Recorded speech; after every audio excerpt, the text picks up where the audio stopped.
7th, 2010. Roll call, Madam Secretary. Sir, Mr. Angelpont? Here. Mr. Brame? Here. Collins? Here. Mr. Farnum? Here. Mrs. Griffin? Present. Mr. Gentry? Here. Mr. Lantry? Here. Dr. Mackey? Present. Mr. McMillan? Here. Mr. Scott? Here. Mr. Spell? Here. Mr. Stelly? Here. Mr. Sias? Present. Mrs. Trimmy? Present. And Chairman Hassan. Here. Thank you. Item number 3, presentation of certificates to Iowa High School baseball team and coaches for a successful 2010 season, including Class 3A district and by-district champions. Mr. Stelly. Thank you, Mr. Hassan. We just want to, first off, take a moment to congratulate our boys from Iowa. You've done a great job, got a good coach. We've got good parent support over there. We also have a really good Little League or T-ball where they start. Good parent support over there. And I think when you have good parent support and you get together as a team, you end up winning these championships, and we're very, very proud of these guys. Coach, if you want to come up, I have Coach Sean Richard. Coach, you want to say a couple of words? I'd like to thank the police jury for inviting us and recognizing us today. It means a lot to our program. These kids put in a lot of hard work, and we really appreciate you inviting us. They finished the season 26-4. They was on a 16-game win streak, won 16 consecutive games, and 10 of those was in our district, a new district, including some new opponents. So we finished 10-0, and that's 2 years in a row, and that's 3 out of 4 years winning the district championship. And along the line, these guys maintain very good grades, very good work ethic, and very, very good leadership. I'd like to thank our parents and our community, like we said, for the support and the rec league, and to continue building on that. Appreciate it.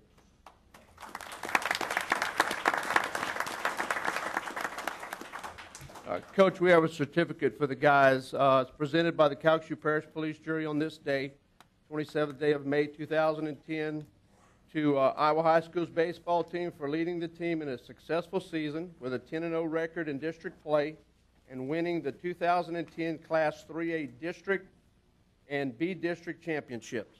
Again, we're very proud of you guys. Congratulations, Coach. There you go. Your certificates for your assistance. And I'll call the guys' names up. If you're here, come on up and receive your certificate. And if you would stand over here, we're going to take a photograph before you leave. And understand there's some seniors missing on they're on their senior trip, and I'd sure rather be there myself. They're in Florida, poor thing. Good deal. Dylan Armentar. He's one of them.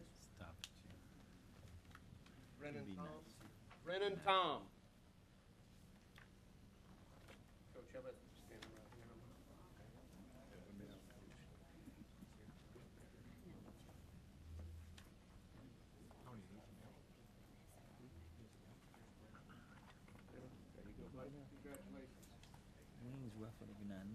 Gene P. Hey, congratulations.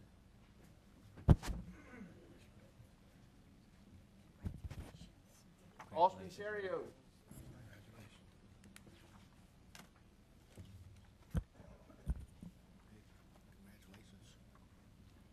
Tanner Buller.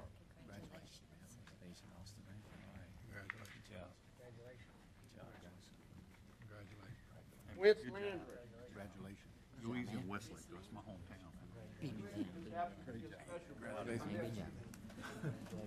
Congratulations. Philip LeBlue. Congratulations. Hey, man, proud of you. Good job. Andrew Phelps. Congratulations. Hey, man, congratulations. Garrett Howard. Congratulations, man. Congratulations. Congratulations. Yeah, y'all gonna take a picture? Michael Taylor. Congratulations. Congratulations. Congratulations. Daniel Hennigan. Congratulations, son. Congratulations. Hey, man, congratulations. Darius Broussard. Great job. Congratulations. Good job, man. Gabe Roberts. Congratulations. Congratulations, man. Alan Lorman. Congratulations. Congratulations. Yeah. Third bay on. Congratulations.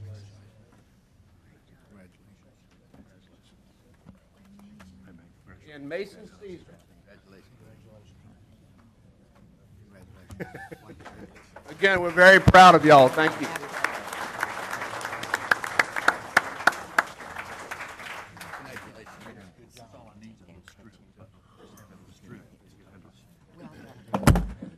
Oh, yeah, just tear it up. Era, E5. Good job, Coach. Oh, don't need no broken camera.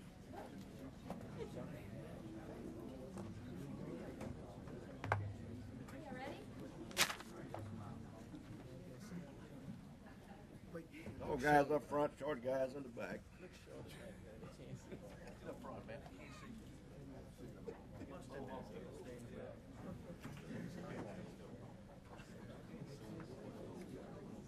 Summertime, boys. Some of you coming back next year. Everybody gets a job. Got a good bunch coming back next year. No kidding. That's a good start. Chris O'Day. Thank you, Mr. Stelly. Item number 4, presentation of a trophy and certificates to the St. Louis Catholic High School boys golf team and coaches for winning the 2010 Division II Class 4A State Championship. Dr. Mackey.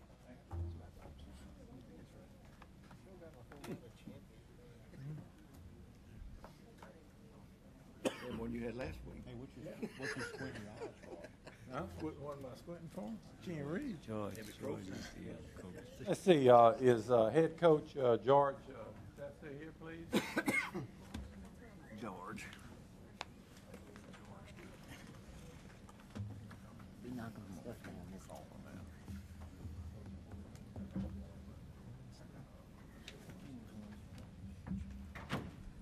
They should be in order. I'm awful proud of everybody that plays golf. I played it one hole, one time. It was a 3-4 hole, and I got on the thing in 2 shots and took 6 to get in the hole. And I decided someone else could go 2 more. I'd like to thank the police. Well, on behalf of St. Louis, I'd like to thank the police jury for having us, and it's a beautiful trophy. We saw that the soccer team has a couple of them, so it's nice for you guys to do the same for the golf team. The kids played great. We have one senior on the team, Paul Broussard, played great. He's probably the single best player to come through St. Louis. Won multiple tournaments, upwards of 15 over his 4-year career. Finished second individually this year, and capped off a very solid high school career with a state championship. The rest of the guys played well as well. We shot .303 the last day. Basically, you have 5 players on the team. You take the low 4 scores, and able to shoot .303, which is, I've been coaching for 6 years, and that was the lowest that we've shot in those 6 years. And it was nice to do that on the last day of the tournament to win by 21. So they deserve a lot of credit. Would you like me to call them up? Okay.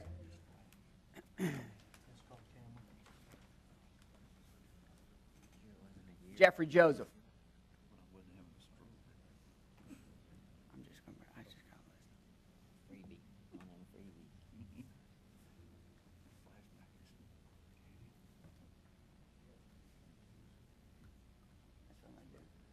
Okay, we got Jeffrey Joseph. We got Alex Owen, who's a sophomore. Why don't you stand right up here, Jeffrey? Frankie Wood, who's a sophomore. Paul Broussard, who's a senior. Blake Derwin, junior. Congratulations, man. Madison Crane, freshman. Congratulations, brother. Stephen Blackwell, senior. Well done. Congratulations. And Gage Stewart, freshman. Well done. Guys played great. We do have a few people who aren't here, but they were unable to attend. But really just like to thank the police jury for having us, and thank you very much. All right, man. Good to see you, man.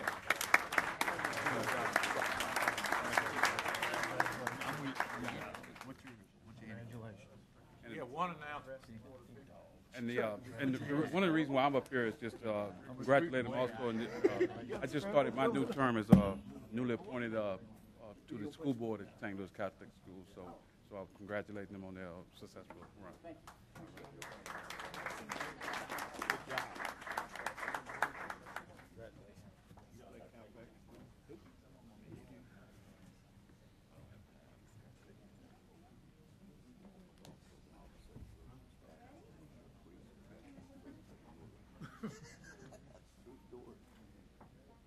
made sense.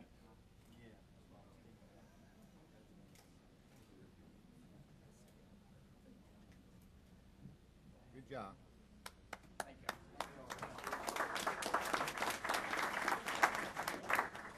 Good luck next year. Good job, Con. George. Good job. Thank you, Dr. Mackey. Item number 5, presentation of a proclamation designating Thursday, May 27, 2010, as Calcasieu Medical Reserve Corps Day in Calcasieu Parish in recognition of receiving the prestigious Ambassador Award from the Office of the Civilian Volunteer Medical Reserve Corps, and in grateful appreciation to the dedicated efforts of Mrs. Angela Jewett, CMRC coordinator, and the many volunteers who selflessly contribute their skills and expertise throughout the year and during times of community need. Mrs. Griffin. Thank you, Mr. Chairman. I'd like to also invite President Guidry and Dr. Mackey to come up with me, please.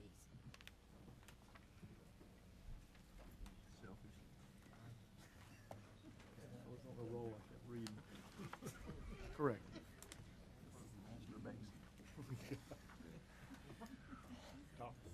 To my colleagues and all of our citizens of this parish, it is indeed a great pleasure for us to present to someone who's a part of our team something that she is so worthy to receive. And we would just like to take this time out to say that we have worked with Angela, Kevin, and I one day for the entire day, so we've seen her in action. And as I thought about this, when I called in to ask for this proclamation for her, it is good for us to know and acknowledge and see those persons who's making a difference in our parish. And so that's why we're here. But before we give her the proclamation, I'd like to have President Guidry and Dr. Mackey say a few words. Thank you, Ms. Griffin. And, you know, a lot of us, I guess, here in Calcasieu Parish sometimes wonder what is actually medical reserve. But Angela has put a brand new meaning on that, because what it does is the helping of people who may be less fortunate in disasters or any other type of emergency. And Angela has done a great job, and I just think that we need to make that known here in Calcasieu Parish, the job that she's doing, because a lot of us and a lot of the elderly people here in Calcasieu Parish may be in need sometimes when there's a storm or whatever. Angela is going to be the first one there and the last one to leave. So, Angela, I just want to say here today from all of us here with the Calcasieu Parish Police Jury, we do appreciate the job that you're doing. I would also say it shows that we have a complete community when we have service that is provided like this young lady does. Thank you very much.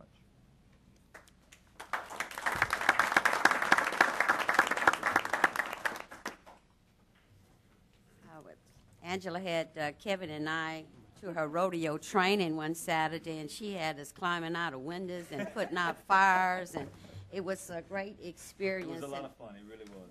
Great learning experience. You have to be a part of it to really know the hard work and the preparation they make in case of disaster. Nevertheless, the proclamation will read as following. Whereas the mission of the Calcasieu Medical Reserve Corps is to mobilize a trained medical and non-medical support unit to emergency operations and responses during man-made natural disasters, and to address community needs on a daily basis. And whereas the CMRC volunteers includes medical and public health professionals such as physicians, nurses, pharmacists, dentists, veterinarians, and many community members, chaplains, office workers, legal advisors, and others can fill key support positions.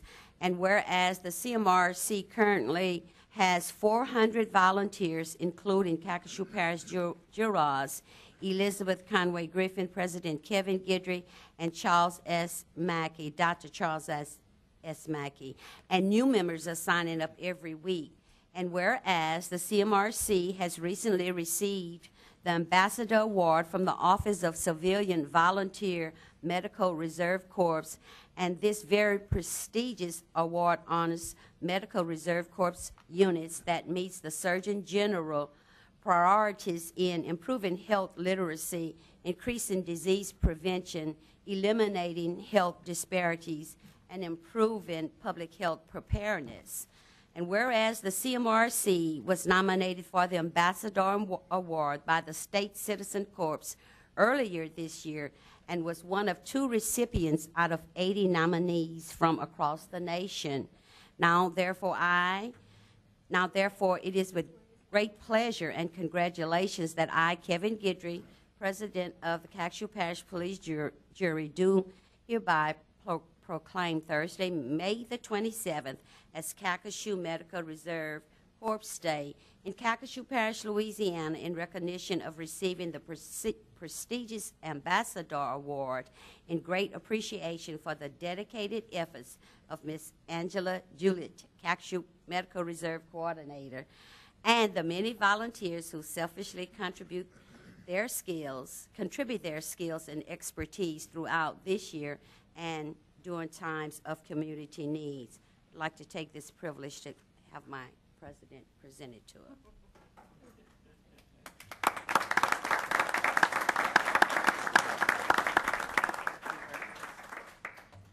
First of all, I want to say I could not get this without the support of the police jury.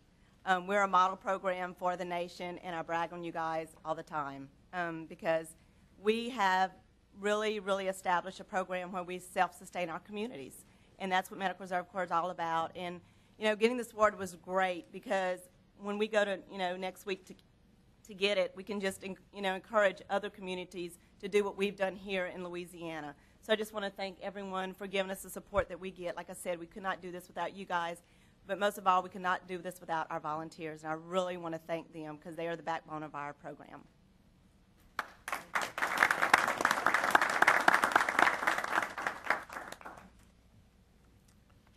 Item number 6, receive report from legal counsel with reference to the recently adopted ordinance pertaining to parish occupational licensing under the category door-to-door peddling. Mr. Smith. Mr. Chairman, and the rest of the police jury members, after we had enacted the ordinance at our meeting, last regular meeting of, I guess it was last month, April, I received several telephone calls, one from an attorney who was in fact himself a Jehovah's Witness. They have led the challenge to these kinds of ordinances. Historically, there have been about 5 United States Supreme Court cases involving decisions whether or not you can have a total ban. And the United States Supreme Court has ruled that you cannot. You can have a total ban insofar as commercial transactions or soliciting funds or goods. So what I have suggested, you will recall when this was introduced to you all, we had 3 choices, sort of a menu. You could do A, which is a total ban, you could do B, which had some exceptions, and you could do C, that for certain circumstances you could have them come in and register and get a license. So what I've done is I have redrafted paragraph B. It is in your books up there, but I'll be glad to read it, to provide in accordance with the dictates of the United States Supreme Court.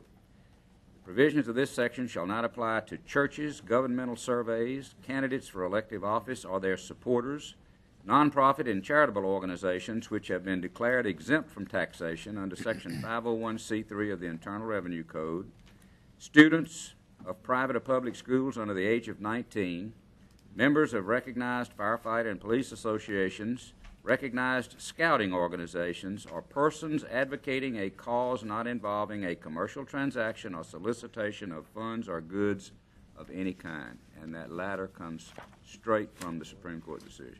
So I suggest that you all place this on your docket for passing. I moved to put it on. Second. the agenda. We have a motion and a second. Discussion. Mr. McMillan. Thank you, Mr. Hassan. I can tell you that I'm glad that we are revisiting this issue. I had a lot of folks at everywhere we go, at work especially, where there's some guys that I work with that are Boy Scout leaders. They felt as if we were making a bad move on this behalf, that the scouting organizations do go door to door a lot of times.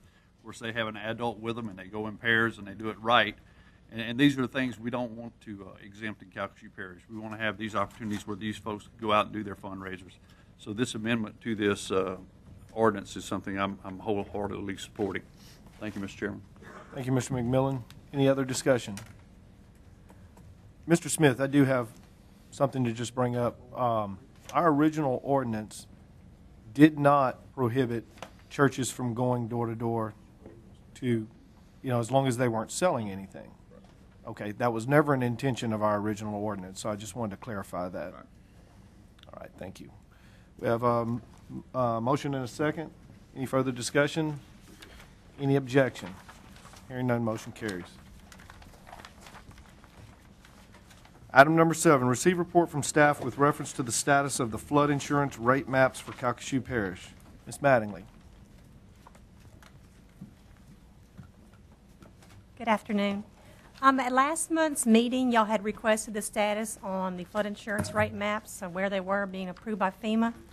And I just kind of wanted to bring you an update on that. And I have a PowerPoint, just one slide, that Tom's going to bring up here in a second, just to kind of let you know where we are in the process, because FEMA does have a process for this. But the very first process, as you see on there, is a preliminary maps. And just to let you know, well, actually, Tony Stelly pointed this out to me. We started this process in September of 2005. Our maps were literally on FEMA's desk when Rita hit. So after Rita, they decided to kind of redesign everything and start the process all over again. So we started it all over. They gave us our new maps that we have in April of 2008. So we did the first one, the green marker there. The second thing, they came in, they had a community visit with us, and we did that in June of 2008 for the public to see the maps and what the changes were going to be. The third item is that we, as the community, were able to make an appeal or protest the maps that we had received. We went through all that process. We actually submitted our protest on a few items in January of 2009. So we're on number 3 right there. So basically they say from that point on, their appeals are going to be resolved. They give themselves 3 to 9 months, FEMA does, to resolve those appeals or protests. That was January 2009. We hadn't heard anything from them. So in May of 2009, we felt that within that period they would be accepting the maps. So we went ahead as the police jury to adopt the maps in May of 2009. So we use those maps right now for permitting purposes, but they cannot be used for insurance purposes until FEMA approves the final map. So that's where we are right now in that process of waiting for FEMA to give us that letter of final determination. Well, back in February of 2010, they sent the parish and all the 6 cities in the parish a letter saying that we've received all your comments, we reviewed them, here's our conclusion on your comments. You have basically 30 days to report to us if you agree or disagree with our conclusion. And so on February 10th, we sent a letter, said yes, we agree with them, and we're looking forward to getting the letter of final determination. Well, that was February 2010. We haven't received anything. So we've made calls to FEMA asking what the status is. On May the 11th, we sent a letter from the police jury stating that we were wanting to know the status on our maps and why they have not been adopted. And as of today, we have not heard anything. I called FEMA today requesting the status and didn't get anywhere, wasn't able to speak to anyone. So basically, we're still at number 4, waiting for them to resolve. That's been over a year and a half, and they said it would take, 3 to 9 months. So I don't really have any news to report or any updated news to report as far as that, but just to let you know that we're in FEMA's process, and it's basically on their clock. Thank you, Ms. Mattingly. Mr. Stelly. You kind of answered my question. I was going to ask you if you, other than correspondence by mail, have you ever been able to speak to a human being? Yes, sir. We speak to the engineering department who does all the maps and changing, and we know that the maps have been changed and ready to be printed because they hire a contractor to do so, and they've contacted us to give them all the updated information for all the streets, the new streets that have been adopted throughout the parish. So it's all done. We're just waiting for them to approve it. And I've spoken to them, and they even stated at a conference last month that they were going through all the parishes, and there were several parishes that they were in the process of this being done, but just haven't proceeded on with it. So everything, as far as we're concerned, is done. Yes. And we're just waiting for them to move. And do you have a contact person that you talk to every time, or do you talk to someone different? Same person. Same person every time? Okay. And I might add, this is probably one of the reasons why they have delayed is because all the coastal parishes have basically appealed the maps except Calcasieu. We decided to accept the maps that they presented to us. And so there's a big challenge right now for them to approve the rest of the maps right now, but they've kind of put us all together in one category, whereas we didn't want to be in that category because we went ahead and adopted our maps last year, saying that we agree with them. And that's probably been a slowdown on the process. Is that what they said it was going to be when this started? Is that we were going to be a group, or we were going to be processed as individual parishes? Is that something they did after the fact? They never specifically stated that, but that's kind of the way that they are looking at, because each parish that adjoins it will affect the flood zones in some areas, like Cameron Parish will affect some of the flood zones if they do change their maps as they are being appealed by them. Thank you. Thank you, Mr. Stelly. Mr. Landry. Thank you, Mr. Chairman. I believe you, but that's just ridiculous. I mean, really, somebody should be fired. Whoever that person is somewhere where we don't even know they're some other state, they just really, if they worked for me, I'd fire them. I'm telling you, they'd be gone a long time ago. Anyway, can't do that. Can we find, you're bound to be able to find out who this person's boss is and who that, maybe their boss's boss. Maybe Brian should call them. I'm telling you, the squeaky wheel gets the grease. If you keep bugging them, and we call them every week or twice a week and tell them we've accepted it, take us out of the pile, they're going to get tired of hearing from you. They're going to want you to go away.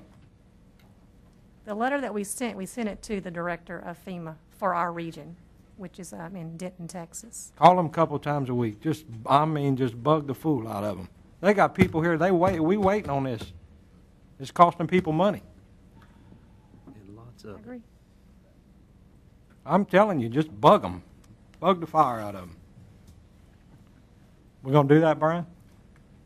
Yeah, I don't know if I'd have as much influence as maybe Congressman Bustani or something. Well, there you go. Whatever. Let's call somebody. Bustani.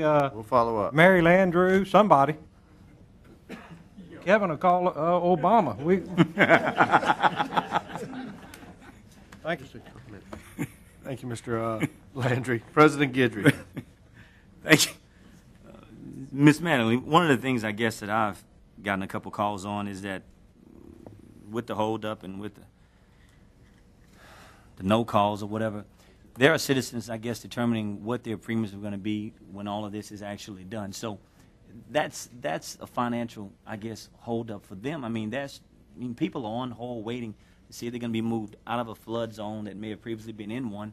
I mean, they can't look at how that's affecting people's lives for how they have to move on sometime and find out exactly what flood zone they're going to be placed in for them just to continue just to not call us back. I mean, is it really that not important for them to worry about those type things for our citizens? And I'm not pointing at you. Yeah, I know. It's their really? process, and I don't understand it. To me, rationally, it should be moved upon. There's no reason why they shouldn't be able to give the letter, because everything's been resolved as far as all the comments. So I don't really know what their excuse is. Okay. But it does make it confusing for the citizens to not be able to have their insurance premiums. Yeah, it does. Rated properly. And that's just some of the things that they've called me on, saying, Mr. Guidry, when is this going to actually come to a head to where we can find out exactly where we're located at so we'll know what we're paying? And that's all. But I appreciate all the effort that you put into this too, Ms. Mattingly. Thank you. Thank you, President Guidry. Mr. Stelly? I just want to comment, even if they changed it tomorrow, no insurance companies are going to sell flood insurance right now. I mean, hurricane season starts Tuesday, so I mean it's going to cost us really another whole season of not being able to get flood insurance, I'm sure. Well, a person's able to purchase flood insurance. It just takes 30 days for it to become effective. Even if it's even during hurricane season. Okay. Yeah, unless there's a. Thank you for that correction. I thought. Okay. Thank you, Mr. Stelly. Any further discussion? I have a question. Ms. Thank Griffin. you, sir. Do we have any local contact here? What is the nearest? Local FEMA contact? Yes. No. We don't. The nearest is in Beaumont. Well, Denton, Texas is our region that Okay. we have. Okay, thank you. Thank you, Ms. Griffin. Any further discussion? In Texas. Do we have a motion to receive report? Move. A motion and a second. Item number 8, appearance of Mr. Bob Lang, candidate for U.S. Senate. Please state your name and address for the record. Name is William Robert Lang, Jr. Live at 117 Levy Road in Natchitoches, Louisiana. Been living there since 1958. Long time. Not since 1714, so old town up there. Appreciate y'all letting me come down here and address y'all tonight. I'll give you just a brief background. I'm a graduate of LSU. I have a degree in industrial management, a minor in math. I also have an associate degree in fire science from LSU at Eunice. My background, been a farmer, oil field worker, fire chief, assistant fire chief, vice chairman of the board of a fire district up there for about 20 years. Farm, have timberland. Luckily, have a little bit of land up in that Haynesville shale. Not a rich man, but not a poor man either. I've got two things I handed out to y'all here tonight that I would like for y'all, if y'all wouldn't mind doing it when you get home, maybe a little quiet time, read them thoroughly. One of them has to do with our unconstitutional census. I was fortunate enough to be invited to a presentation last fall in Lafayette. Dr. John Baker from LSU Law School and Elliot Stone Cipher up in Shreveport. I don't know, some of y'all might know both of these men, some of you might not, but they gave an hour presentation. Both spoke about 30 minutes. The only thing I regret, I didn't have a tape recorder. It was just awesome. What they've done is, this census, they've counted everyone. Yet there's no question on the census form that asks, are you a U.S. citizen? That means that California is fixing to pick up 10 extra congressional districts. Texas is fixing to pick up 4. And our good state of Louisiana is fixing to lose one. Our good state of Louisiana is mostly represented by U.S. citizens. California's got, they think, 5 to 6 million illegal aliens. What's fixing to happen is our congressional seat that represents U.S. citizens is going to states that have illegal aliens that are not U.S. citizens. Totally, absolutely unacceptable, outrageous. Senator Vitter, Governor Jindal, Attorney General Caldwell, Congressman Malonzo, and myself. There were 3 of us in the race last fall. We all agreed this was ridiculous. Something had to be done about it. And they were going to meet in Baton Rouge and file a fast-track lawsuit in what they call the Rocket Court in Virginia. It goes direct to the Supreme Court. And they were going to force the federal government to put on the census form, are you a U.S. citizen? I asked to attend these meetings. They said, nope, you can't attend. You're not elected, anything. But they gave me a contact. Name was Uma. Called Uma for weeks and weeks. Oh, yeah, Mr. Lang, they're meeting, making great progress. The suit will be filed real quickly. Well, my contact with her was cut off immediately there after about 4 weeks. Never could get in touch with her again. The suit was never filed. You can come to your own conclusion why the suit was never filed. I've got my conclusion, but I'll just keep it to myself and let you make your own conclusion. But terrible wrong to the citizens of this state, and if I can get up there, I don't know how I'm going to do it, but I'm going to try to figure out a way to actually contest the count of the U.S. Census as being unconstitutional and see if we can't get our congressman back. Y'all know what we're facing down here. I don't know how bad it's going to be, but it could be absolutely catastrophic. And it's the last time in the history of this state that we need to go from 7 to 6 congressmen. Another thing I want to bring your attention to there, in 2006, they attached at the very end of the bill something onto the 2007 Defense Authorization Bill that essentially did away with the posse comitatus. Those of you that might say, what are you talking about, Lang? What I'm saying is, since 1878, it's been unlawful for the U.S. military to be a law enforcement agency. In other words, go against the American people. Started being picked at in about 1978, and they fully did away with it in 2007. What it does, it authorizes President Obama. George Bush had this power first. He can come into this state and nationalize the National Guard without the governor's permission. Now, I hope you understand what that means. That's nuts. Shouldn't be. That's what it is. And documentation's there. I can tell you who voted for it. Their names there that voted for it. I've got printouts off of the Thomas Library of Congress website. If you want to see who voted for this, I can. I understand today they did the same thing in the 2010 Defense Authorization Bill. They slipped something in at the last minute that overturns the don't ask, don't tell policy. So that's the way these things happen. I'd like to spend just a few more minutes talking about, I am a combat veteran, served on the United States aircraft carrier Oriskany, 66, 67, and 68. That's the one they sunk off of Pensacola about 2 years ago. 66, we had a terrible flare locker fire, magnesium. Magnesium burns at about 4,500 degrees. Killed 44, 24 of them Navy pilots. Killed 2 of our 4 doctors. Killed a Catholic priest, and many more. Shook the United States Navy to its core.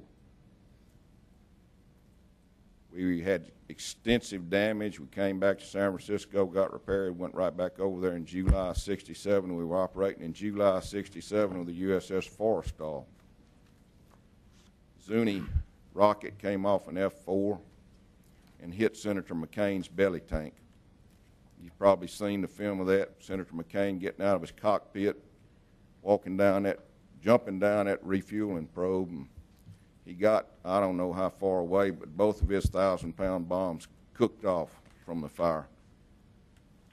I'd imagine that among just a tremendous amount of ordnance, probably 50,000-pound bombs went off on the flight deck of that carrier that day.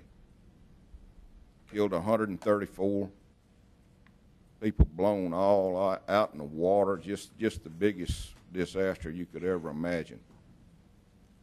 Senator McCain came back on my ship, the Oriskany, in September, October the 26th, exactly to the day a year we had our flare locker fire. He was shot down. That second cruise, we lost 38 planes. We had 20 pilots killed, and we had 7 taken POW, and the rest of them were rescued, some of them in heroic rescue attempts. We lost some helicopters trying to get some of these pilots. Memorial Day is this weekend. I want y'all to remember, we've got hundreds of thousands of graves all over this world where our people have sacrificed to give freedom and liberty to people that were not even our citizens. I'm very, very proud of our country. I don't apologize to anyone about anything that American military people have done over our history. I've got one other thing. This is Shreveport Times, Wednesday headline, Shreveport soldier killed in Iraq. executive officer with the Shreveport Base 2nd 108th Cavalry Squadron has been killed. Major Ronald Wayne Culver of El Dorado. On May the 18th, Spec Joshua Tomlinson of Dubberly, that's up by Menden, was one of 2 enlisted personnel killed with 3 U.S. officers. Let's remember these men. Thank you. Thank you, Mr. Lane. Does anybody have any questions? Thank you, sir. Item number 9, consideration of making a recommendation with Move on reference 9. to adopting a resolution approving an amendment to the cooperative endeavor agreement between the Police Jury and Gravity Drainage District Number 4 of Ward 3 for the Scarborough Drainage Outfall Project to redistribute the original allocation of $38,500 to the Julia Street Drainage Outfall Project and to increase the financial award from $38,500 to $50,000. I have a motion by Mr. Brame, second by Mr. Guidry. Any discussion? Any objection? Hearing none, motion carries. Item number 10, consideration of making a recommendation with reference to adopting a resolution authorizing the president of the police jury to execute the necessary documents for the Move on 10. donation of right-of-way on Stanley Road in Ward 3 in accordance with criteria established by the police jury and the recommendation of the parish engineer. I have a motion by Mr. Andrepont and a second by Mr. Scott. Any discussion? Any objection? Hearing none, motion carries. Item number 11, consideration of making a recommendation with reference to adopting a resolution amending So move. the 2010-2012 capital improvement plan to add approximately 2,000 feet of farm road easterly from Louisiana 397 in Ward 2 to be paved utilizing funds from the 2002 sales tax and Ward 2 road district funds. I have a motion by Mr. McMillan, second by Mr. Stelly. Any discussion? Any objection? Hearing none, motion carries. Item number 12, consideration of making a recommendation with reference to authorizing the parish purchasing agent to advertise for bids for grazing Move on leases on 12. 2 tracts of land located on Holbrook Park Road in Ward 6. Motion by Mrs. Trimmy, second by Mr. Andrepont. Any discussion? Any objection? Hearing none, motion carries. Entertain a motion to adjourn. So move. Motion. Second. Meeting adjourned.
Call to order now the Ways and Means Committee meeting dated Thursday, May 27, 2010. If anybody has any, would like to speak on this item tonight, just please turn in a blue card. They're in the back, and turn it into Jessica right there. Items to be considered tonight. Will we receive a report and presentation from staff with reference to the following 2 items to be considered by the committee for a recommendation therein. Brian Bean. Thank you, Mr. Chairman. Tonight, there's a couple of items on your agenda for Ways and Means. What I would request is that we go through the presentation of both of these. I'll go ahead and cover both items, and then afterwards, with any questions or comments, I would suggest that you take those one at a time. There's actually 3 items. The third one is actually tied to the second, but I'll go ahead and cover that. The items on your agenda tonight, both are in regard to propositions that related back on the May 1st ballot. And one of them deals with the courthouse and jail maintenance tax. And the continuation of that tax is for consideration on the October 2nd ballot. The second one is the sales tax proposition for road improvements and garbage collection, which also was on May 1st. That was originally passed in 1992. Before I get into the actual presentation of each one of these, and a lot of this will be reviewed because we've seen the same ballot items before, let me explain why we're here tonight as far as timing. Both of these services provided through these taxes are going to have funding streams that expire at the end of 2010. So that's why the issue is important for your consideration this evening. If you're going to do something in regard to that, to set something in place for the beginning of 2011, you have to get it on the October 2nd ballot. And if you, if you look at the timeline on the presentation, June 15th is the date for bond commission consideration, putting it on the agenda. And so you've got all of this lead time. It's got to be considered July 15th, and then July 23rd, Secretary of State, for an October 2nd election. So it's an extremely long lead time. This is common, though, but it's only 3 weeks after the May 1st election, but that's why it's coming up at this time. Going through the courthouse and jail maintenance tax first. Just a refresher on this, and again, I covered a lot of this back in January when we gave this presentation for the May ballot. But to clarify, state law requires that parish governing authorities provide and maintain courthouse and jail facilities. Now, this is very broad. It includes, obviously, jail facilities and courthouse, but also tax assessor, clerk of court, registrar of voters, district attorney, many others we have to provide space for in terms of facilities and maintain that space. Having said that, parish governing authorities do not have operational oversight of these agencies. As you know, you provide the space for them, but they are independently elected, and so the amount of people they hire, the amount of space they need for their operations, the 14th Judicial District, for example, is really, to a large degree, not within your immediate control, but you have to provide those facilities. This tax was actually passed originally back in 1987 at a rate of 3.5 mils. And the reason was it was in conjunction with major capital improvements at that time. The jail we have today was built at that time through a temporary sales tax. Judicial Center and courthouse restoration, which includes many offices. It's not just a restoration of a beautiful 1912 building. It's got many active working offices in there that have a lot of these agencies I'm referring to. And so it was very important to have maintenance money to keep those facilities maintained. And then we're 20 years down the line here, and we still have to keep doing that. And, of course, aging facilities cost more money. In 1997, it was renewed for a 10-year period at the 3.5 mils. In 2007, we actually, if you recall at that time, we knew at that time we were coming upon some needs for some facilities, either improvements or new ones, and we were looking at a bond issue to be proposed to handle that for those upgrades. So we actually, knowing that back in 2007, decided to go ahead and just seek a renewal, but for only 3 years, which is a little unusual. But that was the reason. So we didn't go ahead and come back twice later. And that, if you kind of fast forward back to 2009, that's what the bond issue was, with the companion maintenance tax. It did not pass. Bond issue did not pass, and then the maintenance tax did not pass either. But that was the intent of the 3 years.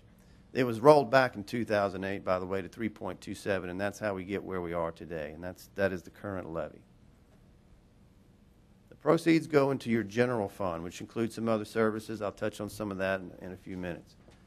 It pays for the courthouse, complex, and correctional center costs, many services. When we say maintenance, we're talking about much more than just fixing doors and windows.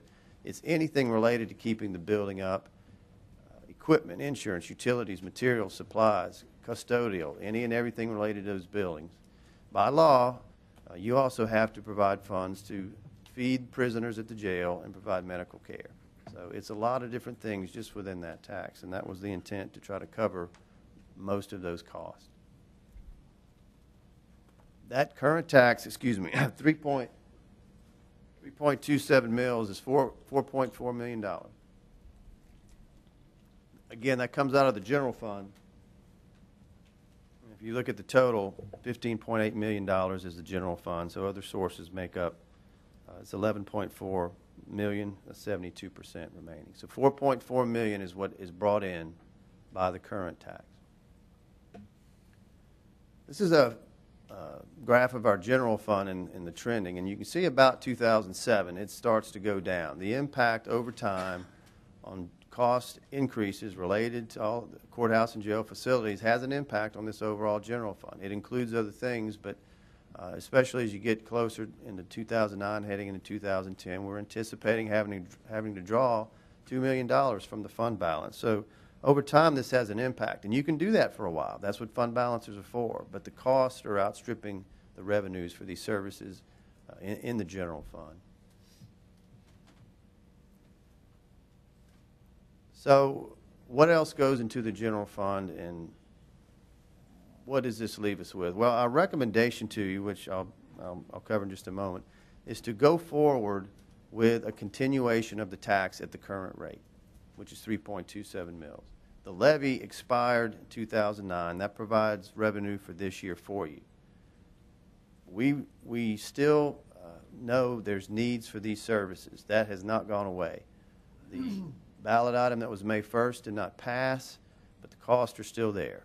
And so we recognize that, however, we know the economy we're in, we know how tough it is, an environment, but we want to make sure in putting this back on, it's very crucial that we keep what we have as far as the current tax structure, and the $4.4 million from the existing levy is important to keep. We will have to find ways to make that up, and some of the other services which I'll cover here could be impacted. But let me just cover that very briefly. These are just examples. General fund covers several different things. Parks maintenance, for example. I don't know how many people know that we actually fund some of the parks maintenance from the general fund. It's not complete. But when you think of all of the parks, such as Prien Lake Park, Holbrook Park, White Oak, and all of you have different parks in your areas, especially over the last 10 years, parks have been greatly used by our public and appreciated. I know we get a lot of positive feedback, and you do too. But those funds come out of the general fund. Animal services, just had a rabies clinic this past weekend, very well attended down at Burton Coliseum. Some of the general fund goes to help pay for that. That is a very tough department to fund. It's constantly a battle trying to make that work. Emergency preparedness comes out of the general fund. We've had 2 hurricanes in the last 5 years, as you know. There's an oil spill out there on the Gulf. It hopefully won't come here, but there's a chance it could. There have floods. There's always a need for that Hurricane Rita response. Everybody knows how this area responded well to that hurricane. The need is there for emergency management. And again, these are services a lot of people recognize, understand, appreciate. They may not know it's funded out of those same things. Because you're required to provide courthouse and jail maintenance, you don't have the choice to not do that. So to the degree you can't keep those costs within the revenues available, it's going to have to come from somewhere. And these are some examples. Economic development also. We have a very good system here in this region where instead of every entity like the parish and the city and other parishes having their own economic development offices, we do that through the Alliance, and you help to fund that. And it's a very good, efficient way to do economic development. And just as an example, our government channel. It is a great communications tool that was started with the intent to inform the public of what goes on in parish government and other public affairs in this parish, and it's been very helpful for that. It too comes out of the general fund. With that in mind, our recommendation, as I said, is to approve an election call for the October 2nd ballot to authorize continuation of the existing 3.27 mil tax for a period of 10 years. Technically, that's the continuation is the word you use when a levy has expired and you put it back on the ballot uninterrupted at the same rate. It's in essence, it's the same as a renewal. So there is no difference in the rate that would be charged today versus what would be put on the ballot. let me say again that how we get there, it will take some time. We're going to have to start, if this were to be approved and we are able to maintain and sustain what we have, it's going to come from a combination of first looking at the cost of courthouse and jail maintenance. And we're just going to have to continue our already existing cost reduction efforts in those areas. That's the first place you look. You don't get there overnight, but that's where you have to start. We also can look at those other services. How are they provided? How much do they cost? How do we make up the funds? Fund balance, there is some fund balance in the general fund. You can utilize that as a transition. All of those things come into play. Exactly how we get there, that's the plan we've got to put together, but we feel like in the big picture, it's very critical to sustain what we have. And so it is not seeking an increase, but keeping it at the current rate and working to make the revenues and expenditures fall into line. That's a review of the courthouse and jail maintenance tax. And again, I know there may be some questions or comments. If you allow me, we can go through both. Excuse me, and then I'll sit down and we can kind of take questions from there.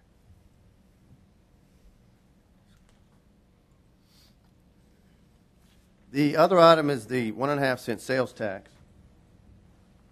Again, quick background on that. This tax was actually passed originally in 1992. And this is for all unincorporated areas except Ward 1, which is the Moss Bluff-Gillis area. And it was passed for 10 years. At the time, 1 cent was actually dedicated to road improvements, and the other ½ cent was for residential solid waste collection and disposal. This is a key point. In 2002, the police jury, after 10 years of that, were fortunate enough to have some good industrial development in the parish, and the solid waste fund had sufficient reserves to where the police jury made the decision to cut the tax to 1.25%. So for 8 years, the citizens, you have given back the citizens 8 years of a tax cut down to 1.25%. The solid waste has been paid for the reserves.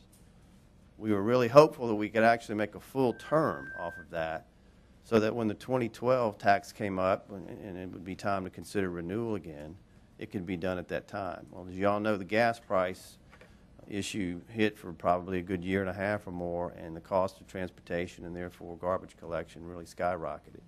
So the issue is back on the agenda for the reason that the funds run out by the end of this year. You actually budgeted funds, and you supplemented some of that to get us through the end of the year in anticipation of 2011. And that's because of the garbage money running out. The actual tax itself is a 1.25% dedicated for roads, and it doesn't expire until September 12. But this is a replacement tax to keep both of those services as they originally were provided back in 1992. To do that, the original 1.5 cents will be needed. And here's how it breaks down. The roads portion of that would be projected to be $13 million a year, and solid waste $6.5 million, for a total of $19.5.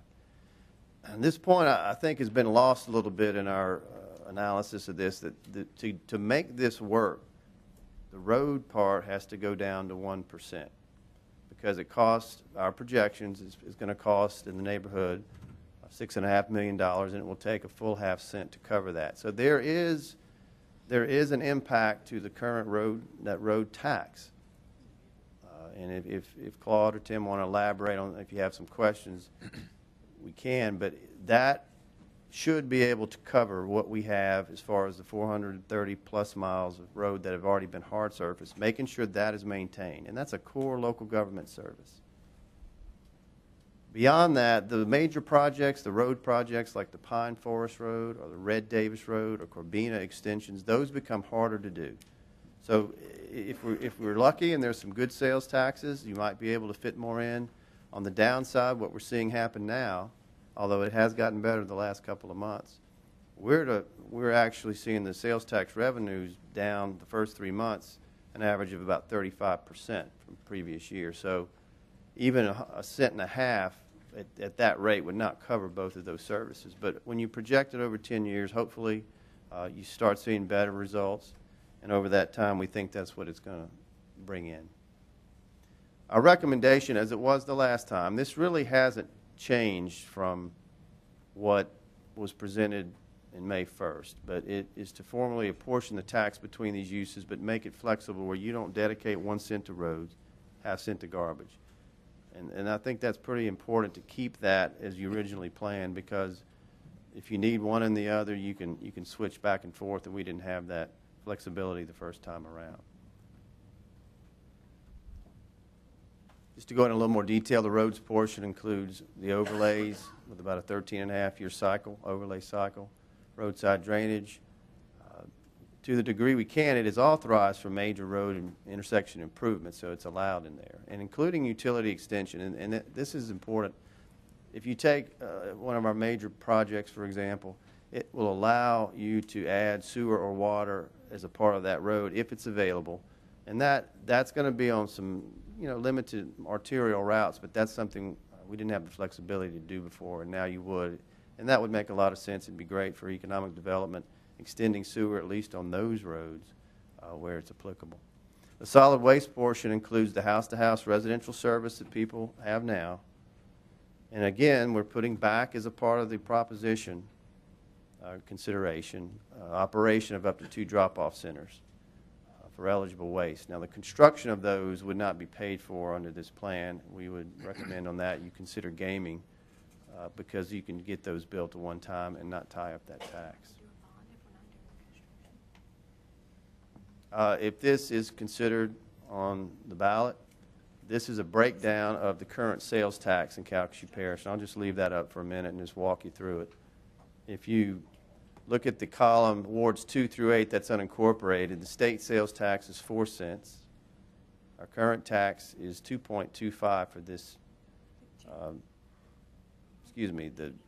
Current tax 2.25, and that includes the 1.25 we're discussing tonight and the 1 cent parish-wide tax from 1984.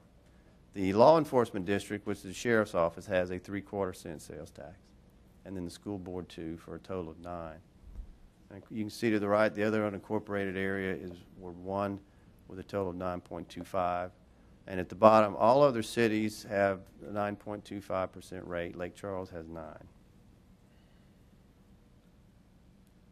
This looks like the same slide. The only thing that changed are the 2 boxes. This, with passage of the proposition, this would be the sales tax rate in wards 2 through 8, and you can see it adds that 1/4 cent for under the 250, and then it brings the total to 9.25. So, in essence, it goes back to the original rate it was from 92, and it's the same as it is in Moss Bluff and all the other cities except Lake Charles, which is at 9%. Our recommendation is to approve an election call to authorize that levy of 1.5 cents for a 10-year period beginning in January, wards 2 through 8. If it were approved, it would replace the existing tax. So this is a little different, but because of the alignment of the solid waste, or misalignment, I guess, with the funds running out, the road money's still there. This was we felt a much better opportunity to go ahead and get those back on the same track for services that people have really responded well to as far as expressed their interest in keeping over the years, and that is the roads and garbage. As a clarification, and this was presented back in January, can't be placed on the ballot in the Ward 1 area simply because you cannot exceed the cap allowed by state law and the sales tax rate. It would go over their current cap. So what happens if this is put on the ballot and the proposition fails? The result is residents in unincorporated areas would have to pay a monthly subscription fee for garbage collection beginning next year. That's really the main consequence of that happening. So what does that mean? It all depends what you come back with a cost if you go out for an RFP to cover that period, and however the bids would come back. If that's the route you took, it would be anywhere from $16 to $20 per month per resident, which equates to about $192 to $240 a year.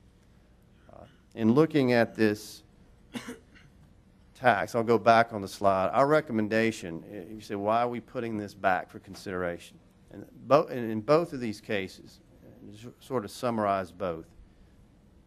Over the last 3-4 weeks or so, lot of feedback. We assessed in talking to all of you, getting feedback from citizens. What is it, result of the two elections? What we heard very strongly was, and again, this is a summary, it's not everybody. Everybody votes different reasons, but what we heard back was, look, we understand about the need to keep courthouse and jail facilities up, but the increase is just, it's a bad time to do that, and it's hard for people to support that. On the garbage tax, road and garbage tax, overwhelmingly, which it only lost by 8 votes, as you know, low turnout, but it barely lost, was we just didn't know.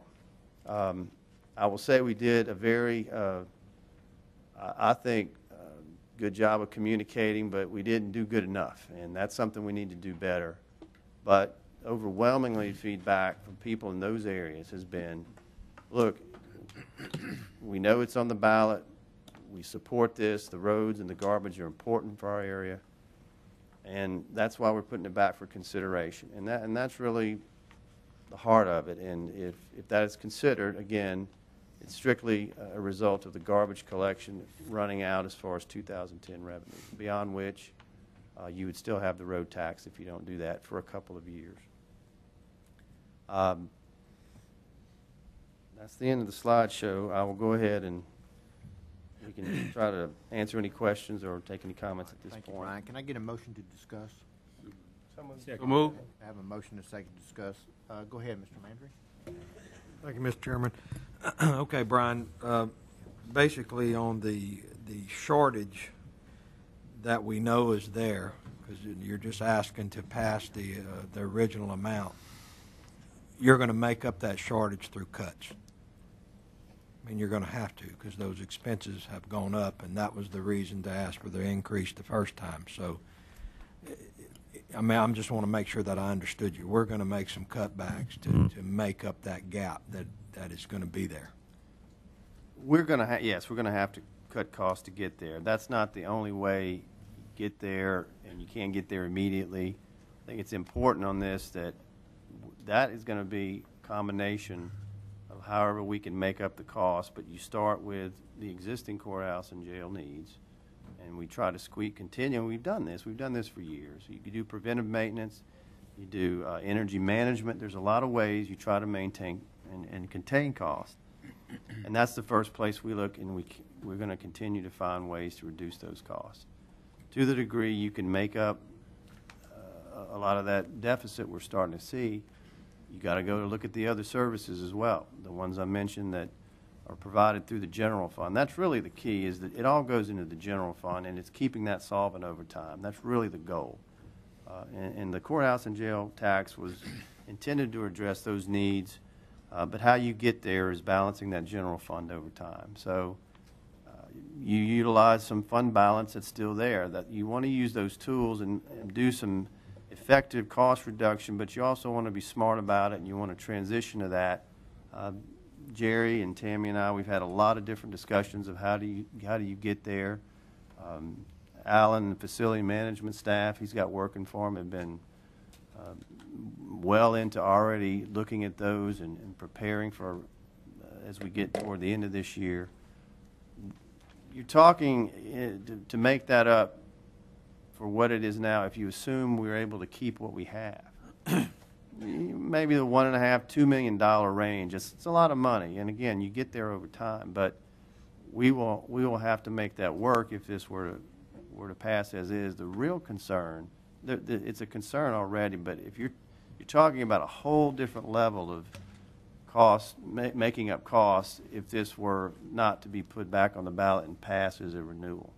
And I know there's a lot of information out these days. It's kind of hard to keep up with what tax pays for what, but this is a just core tax that pays for something. Again, I know I've said it a lot, but I think it's very crucial, the difference between required, that you have to provide these facilities, you don't have a choice not to, and something that is elective. And the road and garbage tax, which provides core services as well, at the end of the day, that one is elective, and we hope it continues to get funded, but it's not something that the state's going to mandate that we do. So I don't know if that answers your Yes, it did. And on the garbage issue, the people that I've heard from, they don't want to get a bill in the mail for their garbage. And I really think they did not understand fully when it was on the ballot the first time. Unfortunately, a lot of people, they'll go in there and they just vote. Maybe they see tax and, oh, I don't want to, so they just vote no. In many cases, they're not even going to have to pay anything. They don't understand how it works. They just vote no. And I'm, hoping through education, and maybe the answer is no. Maybe they don't want it, but if they vote it down, they're going to get it. I mean, they're going to have to pay to get their trash picked up. Now, unfortunately, it's like that in Moss Bluff. We could sit here for an hour and explain of why that is like that, but I'm not going to do that. Maybe Mr. Spell will, but I know the people in my district don't want a garbage bill in the mail, and I feel like if we don't put it back on there and give them the opportunity to vote again, I mean, then it's, to me, that's going to be my fault that I didn't give them the opportunity again. Now, if they voted down the second time, well, hey, I mean, it is what it is, and they're going to have to personally pay to have it picked up. Thank you, Mr. Chairman. Thank you, Mr. Landry. Ms. Trimmy? Thank you, Ms. Sprague. On one of the slides, Brian, out of general fund, I think I missed one. I wrote them down, but it went off before I actually got the last one. There are no taxes on Calcasieu Parish residents, no taxes for our park system, no taxes. For animal services, there is no tax. For emergency preparedness or our OEP department, there is no tax. For working with trying to bring industry and businesses into our area on economic development, there is no tax. What was the last one? The government channel. Okay, the government channel. There is no tax. This parish, I've been here since 1992. Dr. Mackey is our, how long have you been here, Dr. Mackey? 1986. So, for those of us that's been here all these years, we have one of the finest financial minds, I think, in the United States. Jerry Milner and Tammy Buffkin working our division of for our finance. We have won awards the last I don't know how many years for certificates of how to actually run a government, how a government should be run. Except for maybe a small amount of money that's left owed by the libraries. The people of Calcasieu Parish passed a tax to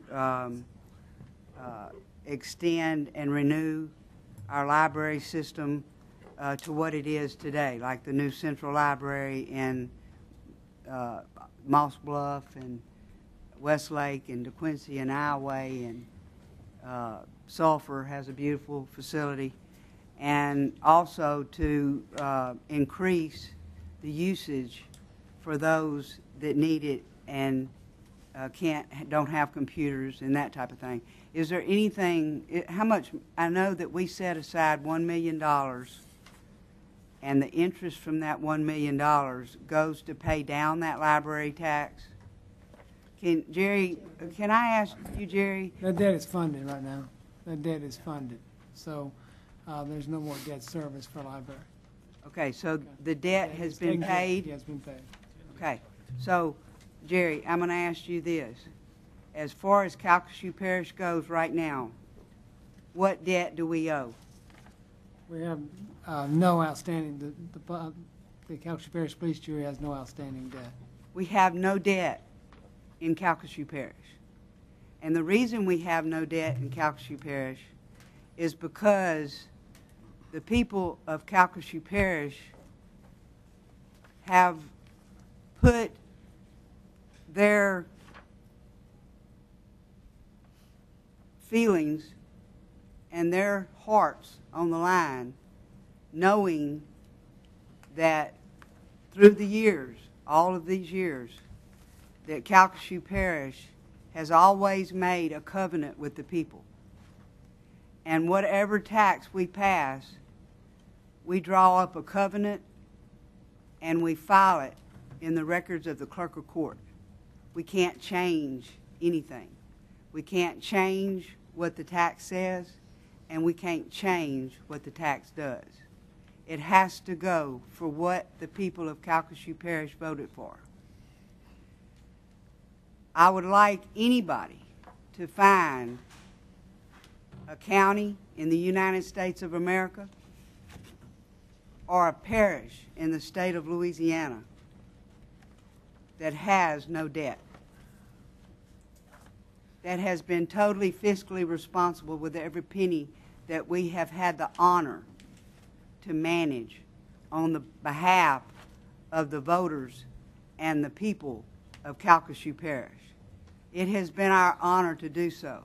And to let you know that all of us sitting up here are a little bit tight, we are. We have to say no sometimes because there are things you just can't do. In order for our parish to keep the level of services, just keep the level of services that we have today, this maintenance and operation tax is just critical. I mean, I have had people tell me, throw the prisoners out and put them in tents like they do in Arizona. No electricity. Don't feed them. We don't care if they get sick. There's a lot of people that feel that way, okay? But the bottom line is, if the electricity's cut off and we can't pay the utilities for the prisons, and you do have to put them in tents, where are the lights? Where are the security? There is no security system. There are no lights. Hungry people do terrible things like we saw in Haiti. People that are hungry.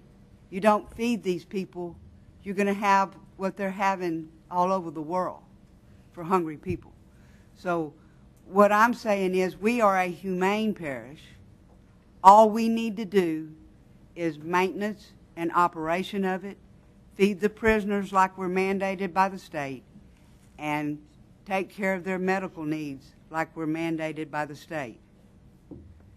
Operate our court system. You have to have the judges, you have to have a court system. There has to be a place for justice to be found. You have to have a clerk of court for filing of all the records that have been filed since the 1800s are there. Anyone can go and get these copies of these records, whether there's a judgment against somebody, whether who owns this property.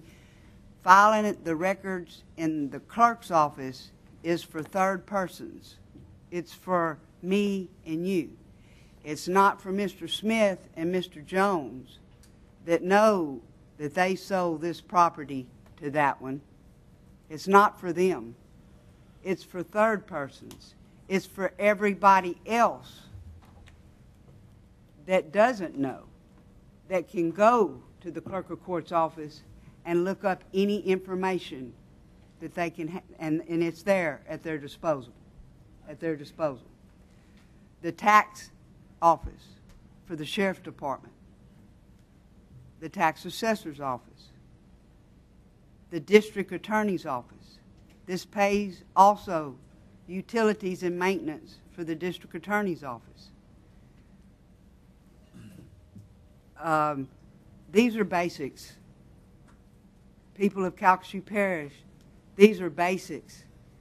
All we're asking for is the basics. As for the people that are in the unincorporated area that have called me one after another that didn't go vote and are so upset that they're one of the 8 that it didn't pass, we are putting that back on the ballot because of the outcry of the people that want another chance to go vote. So understand, Calcasieu, we are here for you. I am humbled. I think all of us are.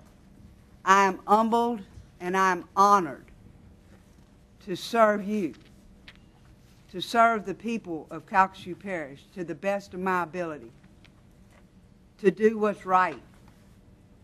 Not always perfect, not always right, but try to strive to do what's right for the people here in Calcasieu Parish. I love you. I love you for letting me have this opportunity. I love you for trusting us. I love you for giving us the honor to serve you and to have people of the caliber that we have, the planning and zoning department. I mean, people used to put in plumbing and not even vent it, and methane gas was coming into their houses. That just protects the third persons. The engineering department. We have one of the finest engineering departments in the state. We don't have to go out for a lot of engineering work. We have in-house. And they're quite reasonable. They don't make a lot of money. They're quite reasonable than going out and hiring a self-employed engineer. So what I'm telling you from my heart tonight is that all we're asking for is the needs to keep you, the people of Calcasieu Parish, with a parish that you can be proud of, and one that will operate efficiently, fairly, and on a very tight budget. And the way you get to no debt is to have tight budgets. Yes, we've got good credit, but what do you go borrow on? We're not you can't borrow on nothing on air, and we don't intend to borrow any money. So I hope I haven't overstated or I know y'all say I talk too much, but this is really coming from my heart. And the 437 miles of gravel roads that were in the unincorporated area that are now beautiful, black-topped roads that have been laid for these people to, and they're not the only ones that use it. Don't think that the people from the city don't go fishing in the Sabine River or don't go fishing in the Calcasieu River and don't use Hallbrook Park and don't use all of these rural areas, the White Oak Park and other areas where we have some of our roads, I will tell you, are better than Highway 12 and Highway 27. And they're maintained better than Highway 12 and Highway 27, the main state highways that come through our parish. So we have so much to be proud of, and I think our people of Calcasieu Parish know that. And I just ask from the bottom of my heart for everybody to be open. Everybody has the right to vote the way they see fit. But we're #1 in the state of Louisiana, and I hope the people in Calcasieu Parish want us to stay #1. Thank you. Thank you, Mr. Trimmy. We have Mr. Spell. Thank you, Mr. Chairman. If I could, real quick, I would like to address Mr. Landry's comment and then discuss briefly my opinions on the property millage and the sales tax. Several years ago, there was a tragedy in Moss Bluff, and the Sam Houston High School had burnt down from what was an accident. At that time, the community had been left in a situation where there was a tremendous need and no funding source from it. That had a tremendous impact on the community. Also, some time ago, when the sales tax had come up on the ballot, there was also a sales tax put on the ballot for $0.015 that would continue to fund the schools in the Ward 1 community. And at the time, it was a good decision. The schools in Ward 1 are good schools, and they benefit our community a great deal. After I had gotten elected, there was a lot of questions about the need for infrastructure in Ward 1. And basically, at that point in time, there was information. I did a lot of research. But basically, the tax structure in Ward 1, 43% of the property tax paid in Ward 1 is to special service districts. That is money that is generated in Ward 1 and spent in Ward 1. Approximately 25% of property taxes in Ward 1 are collected by the Calcasieu Parish Police Jury for things that we're discussing now, parish-wide needs. Approximately 16% of property taxes in Ward 1 go to the school board. There are other property taxes for other agencies that are not associated with the police jury. That's 8%. The Sheriff's Department has 7%. To the sales tax, approximately 43% of the sales tax in Ward 1 goes to the state of Louisiana. Approximately 38% of the sales tax in Ward 1 goes to the school board. 11% of the sales tax in Ward 1 comes to the police jury for public works needs. And then 8% of the sales tax goes to the Sheriff's Department. Looking at those numbers, and since being elected, it was my hope that at some point in time, the disparity in funding provided for infrastructure could be shifted or restructured to allow Ward 1 to catch up and also become part of the parish taxing district. I requested a meeting with the school board to discuss that. That request was rejected. So, with that in mind, that kind of goes into some background on why the taxing structure is different in Ward 1 compared to Wards 2 through 8. As far as the property tax is concerned, I think Mr. Bean did an excellent job of going over and summarizing the general fund. In my opinion, the 3.27, I believe it is critical.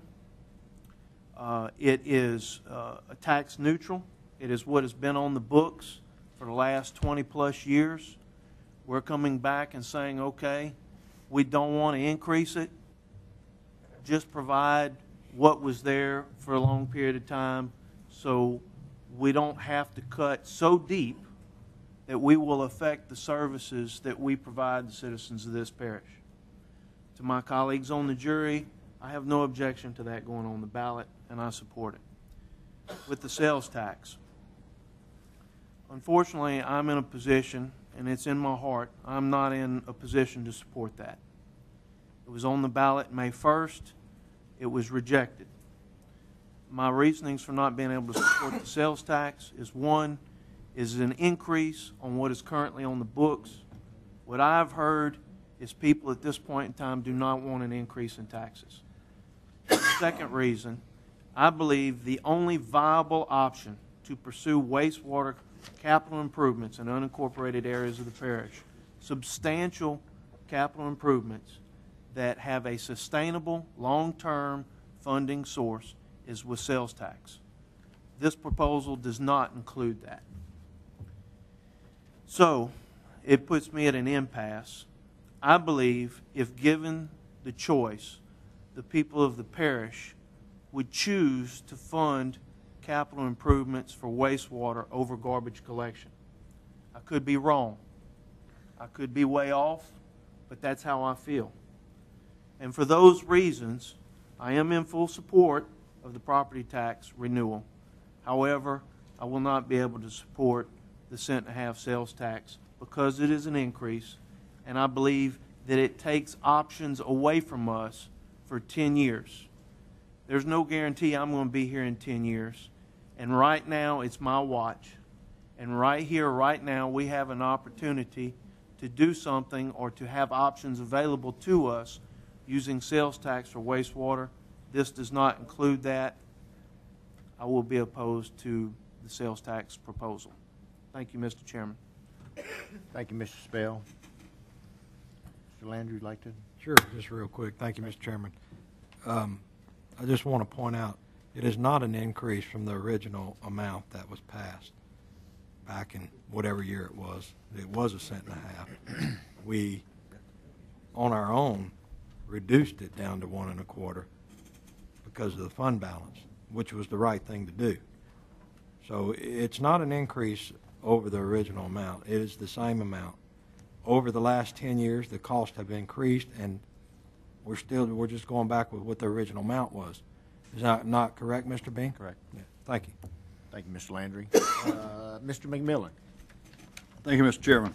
I absolutely agree with Mr. Landry, and it's not an increase. And should we be punished for rolling something back when we saw an opportunity to be good stewards of this parish money in a taxation situation where we had 1.5, but we only needed 1.25, and we roll that back, as well as we roll back in 2007 from 3.46 to 3.27. Nobody likes taxes. I can tell you, local government runs on local taxes. That's how we've been running this for the last however many years, 20 or 30 years. So we have to go back out for these taxes to see what the people truly want on this. I can tell you we had a 7% turnout. I'm hoping on the October 2nd ballot we have a very large turnout so we can exactly hear what the people of this parish want us to do with in being good stewards of their money. This is a continuation. You can't say renewal. It's going to be a continuation, but these taxes have been in place for a long time. I can tell you there was a lot of, first off, I want to go on the road and garbage tax. To have two satellite areas in our parish, one on the east side, one on the west side, is something people have been asking for many years. We don't have any place to haul off trash to.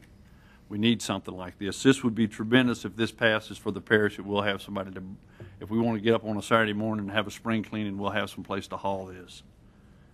I also believe that the garbage pickup, the people didn't understand that. They didn't understand they didn't pay a subscription fee outside the city limits in Ward 2 through 8. And another thing, the people inside the city who didn't vote on that tax. I was at a Kiwanis Club meeting the other day where I said, well, why would I want to fund those people to have free garbage pickup? That tax is on the outside of the city limits. It's outside of the city limits where it's levied, where these people are getting that garbage tax. Now, that's going to cut in to someone on a fixed income, a senior citizen. Money's tight on all of us. All of a sudden, for the last number of years, they hadn't been paying for a subscription fee for a garbage pickup, and suddenly they're going to have to pay anywhere from, what was it, $190-something to $240 a year. That's going to cut in their budget. You know, what's that going to do? I don't want to sound like, hey, they're they're going to have to choose between medicine and garbage pickup, but I don't want to put those people in that position. I want to give them another chance to understand what we're voting on and go with that. One of the things last week when Mr. Atherton was at the podium and I was talking about how important this road and garbage tax was, it also includes drainage. Charlie, thank you for enlightening me on that. It also includes the drainage. Drainage is one of the number one things we need in this parish. Anytime we have a debate up here when we're running for office, what do we all talk about? Sewage and drainage. We've got to have good drainage. We need this in that drainage. And improving intersections, we've got a lot of dangerous intersections that we need improving in Calcasieu Parish. I can tell you when I go to these different departments and need something in improving an intersection, I want them to have some capital funds there that we have money to improve intersections when we see something that needs to be done. I think putting that back on the ballot as a renewal would be, or as a continuation would be a good thing.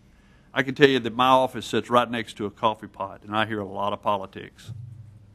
And they said as long, or what I'm hearing from the coffee pot now, they didn't want any kind of increases, but what I'm hearing now at that coffee pot is as long as y'all go back for renewal or continuation and you don't raise it up, something stay with where it was, 1.5, and 3.27, we'll vote for it. Now, here's the other thing they want us to do too. They want to make sure that, like we are where I work, that we get very physical responsible in this parish. I can tell you we have been, but we're looking at implementing cuts. And Brian, I would just ask you, some of the cuts that you could share with us that you are implementing to make sure that we are physical responsible in this tough time that we're having now in the parish? Yes, we have implemented, because of the current sales tax receipts we've had this year, because of the uncertainty of the tax revenues after May 1st. As everybody knows, the economy's down. We recently, for non-essential items, we've put several things in place that I've asked all the departments to do and follow, and they've been working on that ever since, and it is in place to delay any purchases of vehicles, larger equipment. To the degree you can defer that. There's always going to be essential ones that you have to make exceptions for, but if it's not, large equipment vehicles, large maintenance projects, emergency overtime only, or in cases where it's required, obviously there's going to be some needs for that, but limit that to mainly emergency situations. We also are, again, going to non-essential, but when you have a vacancy, do not automatically fill it. We are seeking not to fill all of those positions unless you absolutely have to. And then we have some restrictions on travel as well. So it's really across the board. And each department's different. Each department, some are more strapped than others. We've got grant-funded departments, we've property tax-funded departments, sales tax-funded departments, but they all need to follow the same guidelines even though they're impacted differently. So we've put all those things in place. We are hopeful, like everybody else, that that situation gets better throughout the course of the year, but it's the prudent thing to do right now. In this parish over time, and Hal mentioned it, I'm very proud, and especially of the finance office and the police jury's leadership in supporting sound fiscal management at the local level. You want to be able to have situations where when the downtimes hit, you're not in just a few weeks saying, what are we going to do? We've been able to cushion that blow, but you cannot continue to do that long. As an example, for the sales tax revenues, you're talking up until April of this year, 40, 45%, 35% less than last year. That is a major reduction in revenues. You can sustain that for a while, but you can't do it very long. So with all of those uncertainties, those are in place, and we're going to monitor that throughout the year. Thank you, Mr. Bean. The other thing, when we get to the courthouse and jail tax, that's mandated. We have to take care of those folks. And I tell you, we spend a lot of money on sick folks at the jailhouse. They go out or they're a prisoner, and all of a sudden they have a heart attack, or if they have a major disease or something, we have to take care of them in the parish. So it is something that we have to do here, and we need these taxes to be continued to help this parish in every way that we can. Ms. Trimmy, excellent on what you said on we're still going to have to make some very tough cuts with just these renewals because we needed increases, but we're not going to have increases. So there are going to be some other tough cuts that are going to have to come to that general fund in some of those 6 categories that we're looking at. So that's going to be tough over a period of time, but we'll do that. We'll tighten our belts here. We just want to really, I think, communicate well, get out, make sure that people understand these 2 taxes and that we need local taxes to run local government. Don't punish us because what's going on in Washington or in Baton Rouge. We're right here. I see my constituents in the grocery store, in church. They're right there. I get them every day, and they talk to me about these things. We need these taxes to be passed to help continue good government in Calcasieu Parish. Thank you, Mr. Chairman. Thank you, Mr. McMillan. Mr. Fornan? Yeah, I guess a couple of questions, a couple of statements, really. I guess the garbage portion, the cent and a half, has actually been on the ballot twice before. So I don't know how many times it takes for people to look at something before they fully understand it. I know I've talked to people that understand it completely, and I've talked to other people that we just don't want any taxes. They're going to vote no on everything. It don't matter what it's for. If it says tax, they're going to vote no. So I guess reading through this, we will have the capability of putting in some infrastructure for wastewater when the need comes along out of this cent and a half sales tax. That capability will be there. Yes, it's related for any road improvements, though. It's restricted in that way. For example, if you do an extension of a road right outside city limits, Corbina Road, for example, something like that, this would allow sewer and water, if it's there, both of those to be paid for out of this. Well, right now it's sort of restricted, so that's not going to run it down every residential road or anything. There's not funds for that. There may be some special needs from time to time. I know Mr. Scott had talked about the need down Common Street, down by the airport, of a section that needed some sewer infrastructure put in. But I don't know under the current plan if we would be capable of doing that. I'd like to see that added into this, to where if we needed a situation where we needed to add some infrastructure for some wastewater, that we'd have that capability of using some of this capital improvement funds for that. I would just respond on that, Mr. Farnham, that, and Mr. Spell pointed that out earlier with wastewater, that is a whole different area of infrastructure that's major cost. If you could put it in there, we've made this, we feel, as flexible as you can, to where if it can fit in there, we would like to do it, but you're going to be very limited on what you can do outside of road and garbage with this sales tax, and try to do anything. It really depends on the project, so I want to qualify that, but it's not going to pay for I think sewer programs. It's a matter of wording at this point, that we would exclude it from putting it in the wording, to where we wouldn't have that capability, because we do, like Ms. Trimmy said, we use the tax money for exactly what we say we're going to use it for, and we don't stretch those boundaries at all. So I'd really like to see that added into there. Also on the drop-off centers, I've already started to hear the rumbling about people going to be able to drop off from inside the city limits. Well, I'm assuming that we're not going to exclude anybody from dropping in these drop-off centers, and I really feel like if we're going to not exclude anybody in the parish, then that really would be better served under a millage that's parish-wide.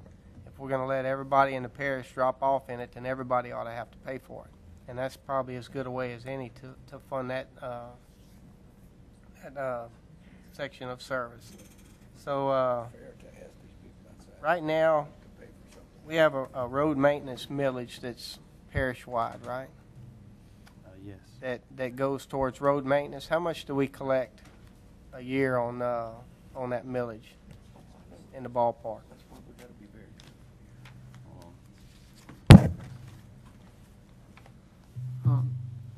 Estimate, I'll give you an estimate. You got that one handy. Yeah, for 2010, about 16 million. The 1 1/4 cent would be about 16,800,000, about 16.5 million. Not off the sales tax, off of a millage. You're referring to the parish-wide. We have a millage that covers road maintenance. One second.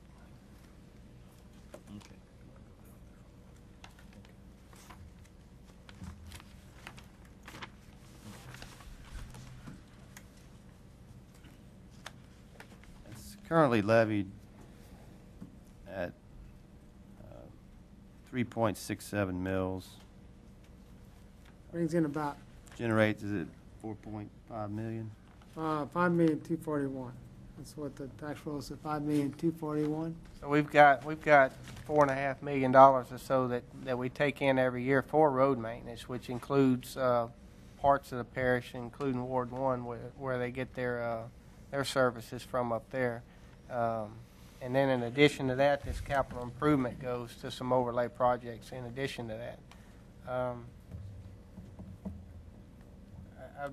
Like I said, I'd really like to see that added into there, where we would have the option to use wastewater infrastructure if we have a need that we need some funding for. This capital improvement tax would be an excellent funding source for that. on a case-by-case basis. We would, like you said, we wouldn't be able to go out and do the whole parish, bring it to everybody's houses, but there may be some major trunk lines that we could put in with this from time to time. So This I does would make allow that for that. suggestion. Like, Brian, the go mil- ahead. Mr. Farnum, I'm sorry if I miscommunicated earlier. This actually does allow for that. That was what was added to this tax proposition to allow it to be more flexible for those. If you look at, Yeah, I see where it says including installation of or extension of public utilities. and you don't want to get so restrictive to where, oh, you can't do that. That's broad on purpose, but you're basically talking about sewer and water. Okay. And it's not going to restrict us to a new road only.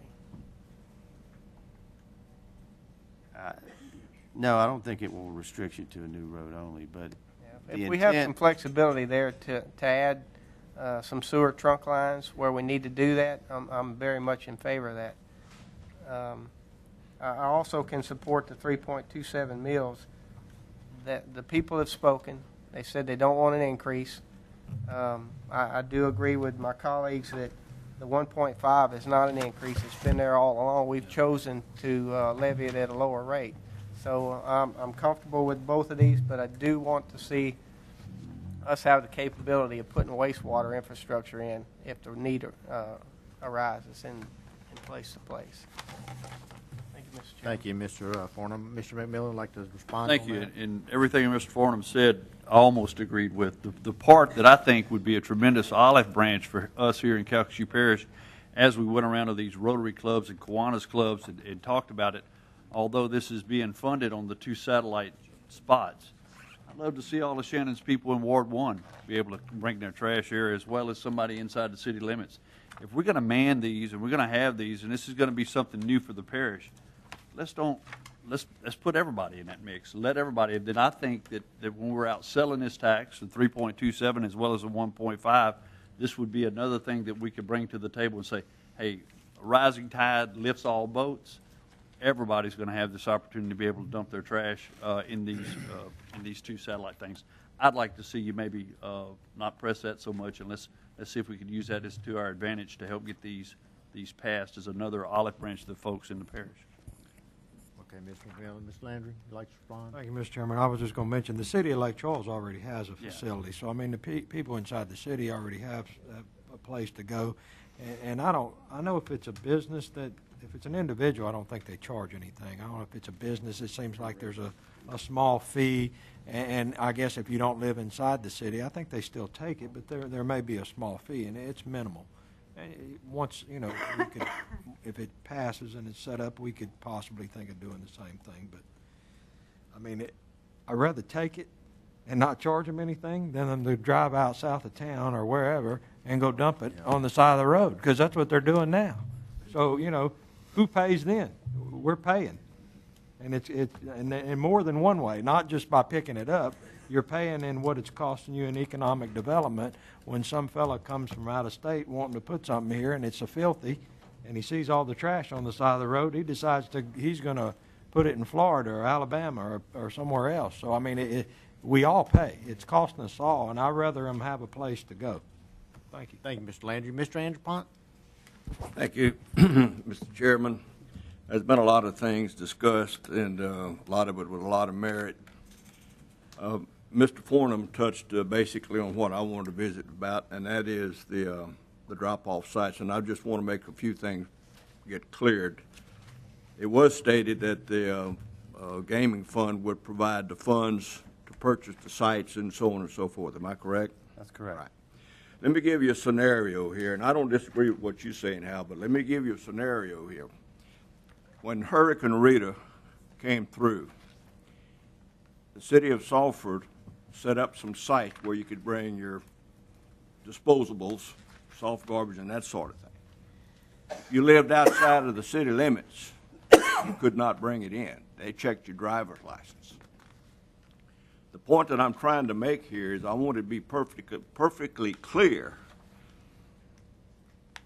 that the language is going to have to be where everybody understands it.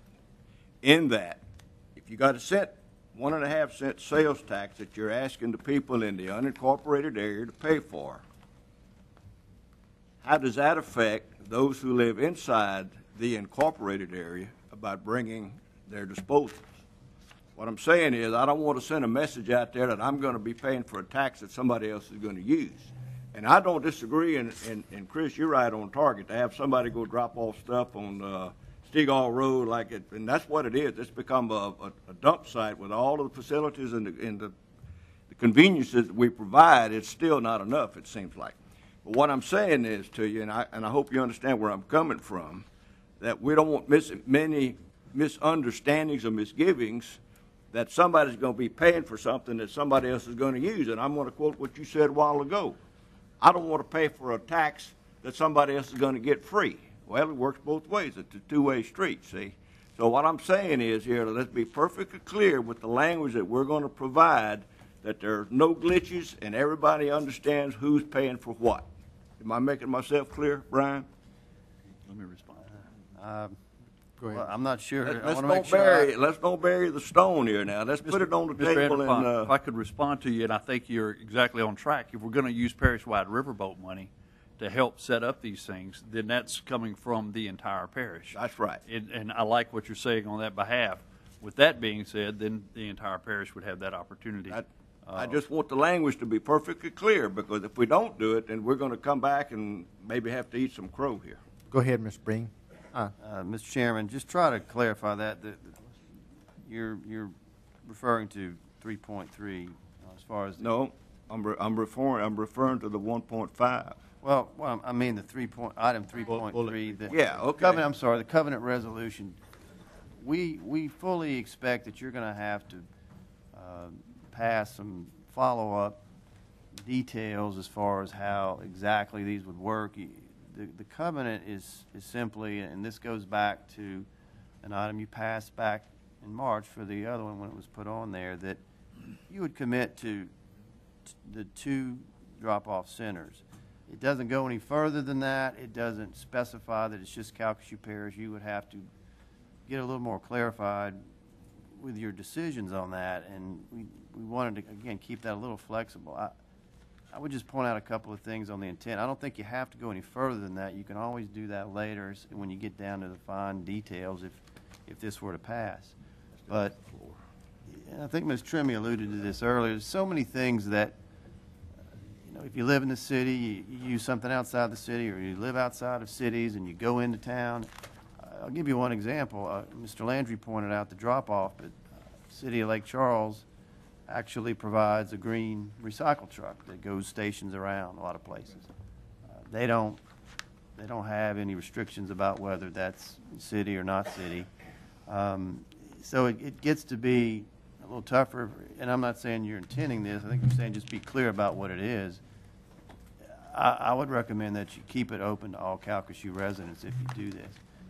There's the practical reality of who's in the city and who's not. I mean, it's just not very easy to say that anyway. We would want to try to restrict it to Calcasieu. I mean, we're able to do that to a large degree, but you have to make those decisions. But it gets to be pretty tough when you're starting to segregate out different citizens within the parish, and several of you stated we think that would be the appropriate thing to do, but that was the intent. But the resolution doesn't go that far as specifics at this point. You have to add those later. Well, I still have the floor. Yes. I'm not insinuating that we accept anybody. You understand? What I'm trying to say to you is, let's make sure that everybody understands that we're all on the same page, what this does and what that does. The first thing we got to do is get these taxes passed, okay? I'm not getting the cart ahead of the horse. All I'm saying is, as long as everybody understands that what we're trying to do here is for Calcasieu Parish, period. You understand what I'm saying? Not because you live here, you live there. That's not the point I'm trying to make. I want the language clear, who can and who can't. That's, I guess. And I yield. Okay. Thank you, Mr. James. Mr. Sias. Thank you, Mr. Chair. Brian, the third time's a charm. I think from explaining it to the third time, you did a real good job. I would like to prevent hearing from the people the statement that you guys really don't get the picture. And what I mean by that is that I think that in the first one that you did a good job of making sure that we got the 3.27, which was continuous, like you said, it wasn't a change. And on the second part, I think in order to make sure that we actually understand it, I think it ought to be separated. I think it ought to be separated so that we can get a true picture of what is it, because like my colleague said, it fell twice already. But what do we know what made it fail? And the way we find out what made it fail is to separate it to where we have that if 1% is dedicated toward the road, have it just where it's strictly 1% for the road, have it where it's strictly garbage. And then we will find out from the people if it failed or if it passed, what was it that stuck out? You know, maybe it was just one of them that they didn't like, but they had to fail it all because it was grouped together. So my thing is that if we do it that way, then we have a completely different proposal to the people so that they won't come back and say, you guys don't get the picture. Y'all keep coming back with the same stuff. It's not the same. It's different. And so that was what I would like to see to help us understand, so we would be able to get an understanding from the people just exactly what is it that, about this tax. Thank you, sir. Thank you, Mr. Sias. Mr. Hassan? Thank you, Mr. Chairman. First comment is on the pickup stations and the money being spent on it. It's sales tax, and I don't think we should confuse that with a millage, where only the people in the unincorporated areas are paying.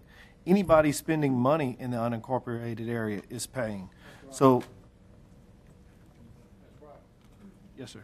So it is being paid by the whole parish, wherever they spend their money. So I don't have a problem opening that up to anyone, because the whole goal there is to not have it dumped on roads to improve the looks of our parish. One thing I want to comment on, Mr. Spell, I sympathize with you. I understand the situation you're in Ward 1. I'm not going to remember the year exactly that we passed the garbage tax. Was it 92? Half cent was dedicated, a quarter was dedicated towards solid waste, correct? It was a half cent. It was a half cent. We rolled that back when we got to a point where it would be funded for the rest of the term, correct, of the contract? At the end of the first 10-year term in 2002, the police jury looked at the funding that had been coming in, and because they had been segregated, 1% roads, half cent garbage, the fund was substantial enough in the reserves for the solid waste part that it was a very prudent thing to do, and a nod to the taxpayers to say we can actually cut that back to 1.25, and it did have some covenant provisions. If we had to add it back, you actually still have that authority, but it would be restricted to roads only, and that's the difference. But yes, in '92 it went to 1.25 and was dedicated from that point forward just to the road system in the unincorporated areas outside of Ward 1. And there is a small, but just to kind of include everything, there is a small amount of funding from that also goes into the public. It's a rural transit system, which serves the whole parish as well. But that's a small part of that tax. Okay. And that was the answer. I guess my point was to just compare it to what we're faced with. We're all faced with really in Ward 1 with the school tax. It was put in place to collect a certain amount, and during those years, actually, and I don't know if Jerry has this information, I was told that it began to collect twice what they had intended. I know it was substantially above. I don't have the exact It was substantially amount. above. We'll go with that then. It was substantially above, and I think that's where Mr. Spell has run into a roadblock. He's asked the school board to back down on that because what they intended that tax for has more than substantially been covered. They have the room to come down to allow Ward 1 into part of this, whether it's roads, garbage, or sewer. I think that the tax originally, what they originally voted for has been completed, and then now has been used to do, I guess at the discretion, decided at the time. I don't know if there's a overall capital outlay plan. You'd have, Mr. Spell, do you know if there's an overall capital plan for the money? I yield the floor, Mr. Spell. Go ahead, Mr. Bean. No, I can wait, I'm sorry. After Mr. Spell has something, that's fine. Would you like to address that question? No, I actually want to address Okay. something else after, I'm sorry. My understanding is that currently the $1.50 is used for additional capital improvements for the school system in Ward 1. That's about it. Thank you, Mr. Chairman. I just Go want ahead, to Brian. suggest just kind of going forward, I think it would be helpful if, and there's plenty of time for discussion on either, but to go to 3.1, as far as the courthouse and jail tax, if there'd be a motion to, you could put that back under discussion, but at some point, I know there's, having to go forward, we would ask that you take those one at a time, and of course, you still can discuss these all you want, but maybe we can kind of isolate it to one and then the other so you can. So you want to take them separately? I would. I think it would be helpful to go ahead and start Still with have- 3.1. And you can still keep the floor open for any comments, but especially if there's anybody in the audience or others who want to Let me- speak on an item, there really is I no do motion have some right now. people from the audience want to speak. Yeah, Mr. Farnham, one comment. Thank you.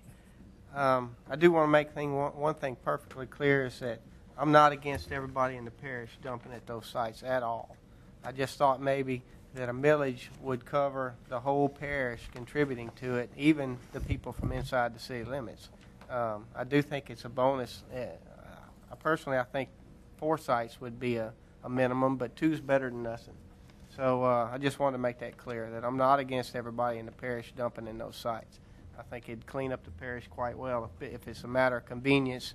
If you can take something out of your yard and go drive to a dump site and get rid of it versus driving from your house to a ditch on the side of the road and getting rid of it, they'll drive to the dump site every time and go get rid of it.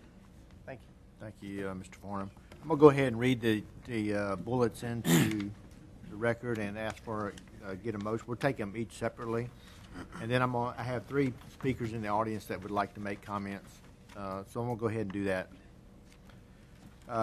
Bullet 3.1 is consideration of making a recommendation relative to adopting a resolution calling a Hold on, special 3.1. election Second. to be held in the Calcasieu Parish on October 2nd, 2010, for the authority of the Calcasieu Parish Police Jury to continue to levy and collect a maintenance tax of 3.27 mils for a period of 10 years beginning January 1, 2010, for the purpose of maintaining and operating the Calcasieu Parish Courthouse Complex and Calcasieu Correctional Center. I have a motion by Mr. Sias and a second by Mr. Guidry. Is there any opposition? Any Yeah, there'll be discussion. Any discussion? Yeah, you need to leave it open. You don't need to close that yet. Okay. Let me go ahead and call it Mr. Charlie Atherton. If I may, Mr. Chair. Yes, go ahead. What's the timeline on each speaker? Because we do have a number of speakers. What's the timeline that's going to be given each speaker? 3 minutes? 30 seconds. 30 seconds for Charlie and 122 Vine. There. Charlie. Saved you. Take your name and address. Charlie Atherton, 122 Vine Street. I always appreciate a good meeting where I learn new words or phrases. I think I found out I'm probably a squeaky wheel. And then I've been wondering what's actually happened to the taxpayers, and I've come to realize our personal costs have outstripped our personal revenues. As citizens, we're pretty much broke. So I would just simply suggest to you that basically the taxpayer's message to you is part of what you've been talking about. And the people just want significant cuts in your spendings like the taxpayers have had to make. And we would appreciate not having a standard of living imposed on us that we really don't want and we really can't afford. Taxpayers consider a $250 million budget to be significant and believe that now is the time to start reducing that budget. It's, Okay, Charlie. we're saying that we got outstripped of our personal revenues before you guys got outstripped of yours. So we do appreciate your consideration of understanding of where the taxpaying public is coming from. Everything in our lives has increased in cost, just like yours have. So all the points that have been made here can also be made for the individual taxpayer. Thank you, for Charlie. your- I have one, Oh. one question from Mr. McMillan. Charlie, you've been to probably more of these meetings than anybody in this audience. Or up here. And almost to a degree. But in what you've seen from us as a jury, and I'm not asking for a compliment, but I think you would have to agree that we have been good stewards of the parish money. I would not disagree with that. I would agree with that. But what I would suggest to you is we've also, as individuals, been good stewards of our money, and I'm saying the money's dried up. It's just simply not there, and push has come to shove. I mean, that's what I'm saying. And that's exactly why I had Brian kind of do a line out some of the things that we are cutting, and we do realize that exactly, and we are trying to tighten the belt everywhere we can to make sure we have cuts, because it is a tough economy out there, and we're all looking at that to see what we can do to get through this. Thank you, Charlie. And people are looking, to do what they can to cut that budget on your road and garbage tax. Initially, when I don't vote on it, I live in the city, but initially, pretty much the entire drainage system in the whole parish was plugged up with couches, refrigerators, trash, garbage, and the likes. There was a payback immediately there from the drainage systems being able to function.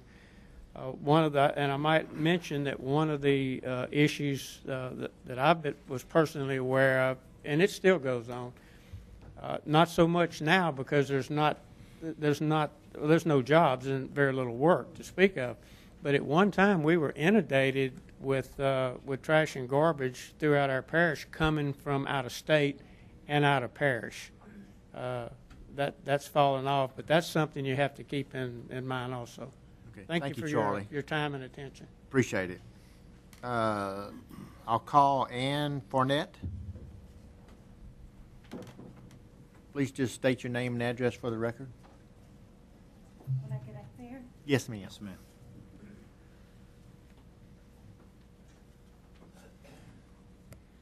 Hi, my name is Ann Fournette, and I live at 3725 Lake Street. And I have a couple of questions. Yes, ma'am. The first question I have is, what other sources of revenue to fund the court and jailhouse millage do you have available to you? The reason I ask that question is I live on Lake Street, and I believe that if officers were out there from 6 a.m. to 9 a.m., 11 a.m. to 2 p.m., and 4 p.m. to 7 p.m., you would have so much money from tickets being given out from people going 50 and 60 miles an hour in a 35-mile-an-hour zone. And I don't know why that kind of money could not be used to support courthouse and jail. Very good comment. I'll direct that to legal counsel. I think I can help with that. First of all, that's in the jurisdiction of the City of Lake Charles, and the Lake Charles City Police officers are the ones who are charged with the primary responsibility for that. The Calcasieu Parish Police Jury does not have an enforcement division of any kind. The sheriff is independently elected and has his own budget and his own requirements from the Constitution. We are required by the Louisiana Constitution, however, to provide him with a house, the jail, and with paying for his prisoners to be fed and for paying for his prisoners to be treated medically. Other than that, we don't have any control or any exercise of any jurisdiction over basically criminal violations. I live right off of Lake Street. I live on Audubon Street, and I can't get out in the morning. I sympathize with you 100%, but this police jury really doesn't have any control for that, nor do we get the money. Okay, so my question is, I've had that explanation given to me before. So, what steps could we take to get that money apportioned to the Calcasieu Parish Police Jury from tickets, They are for not. example. There's nothing you can do? That money would all go to Lake Charles? If it's a city ticket, the money actually goes, the fines go to a proration that's set by state law.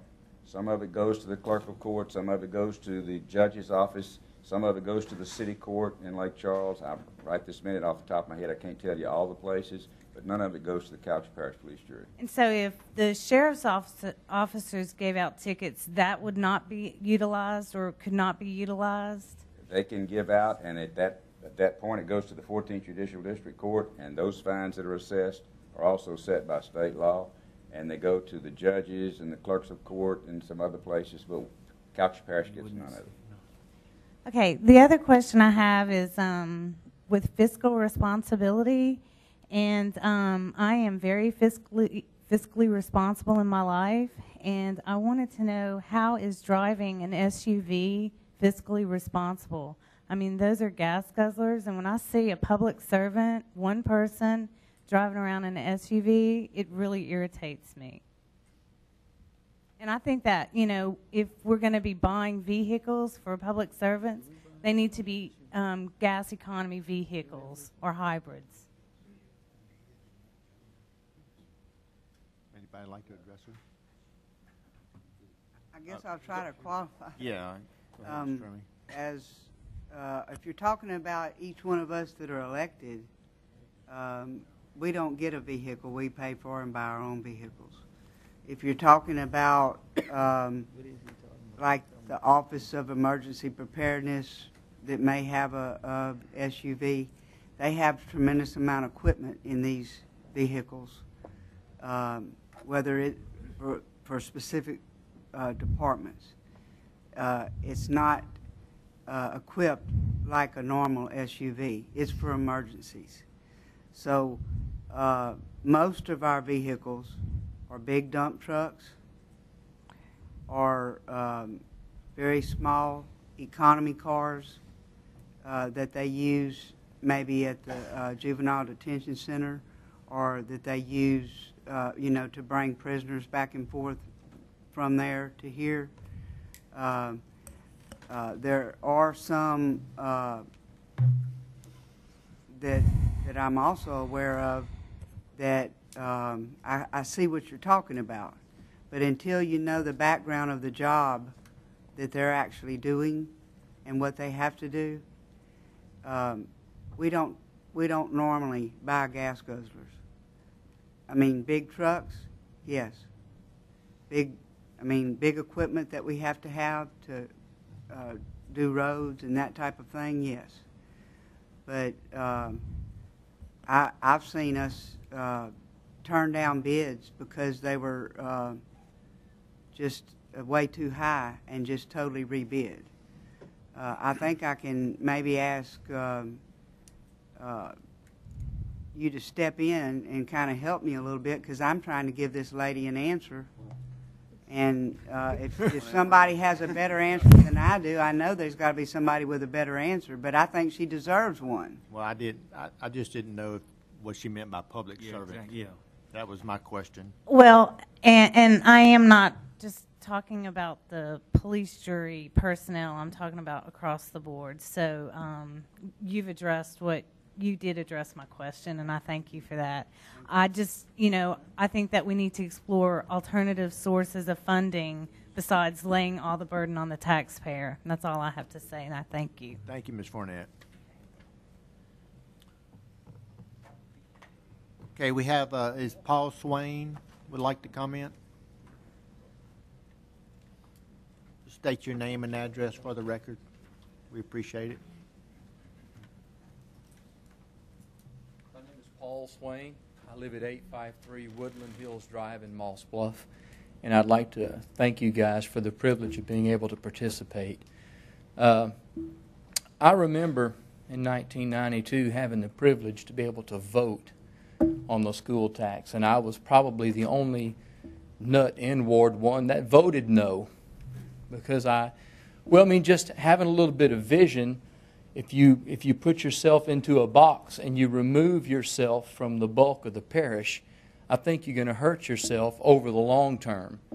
It's my understanding right now, and I may be wrong. I've been wrong plenty of times, but right now, the items that that tax was passed for, that school tax was passed for, those obligations and those original intentions have been met. Our elementary school is paid for, and it's owned by the citizens of Ward 1. Everything that was needed at the high school at the time, those obligations, those things have been met and they have been paid for.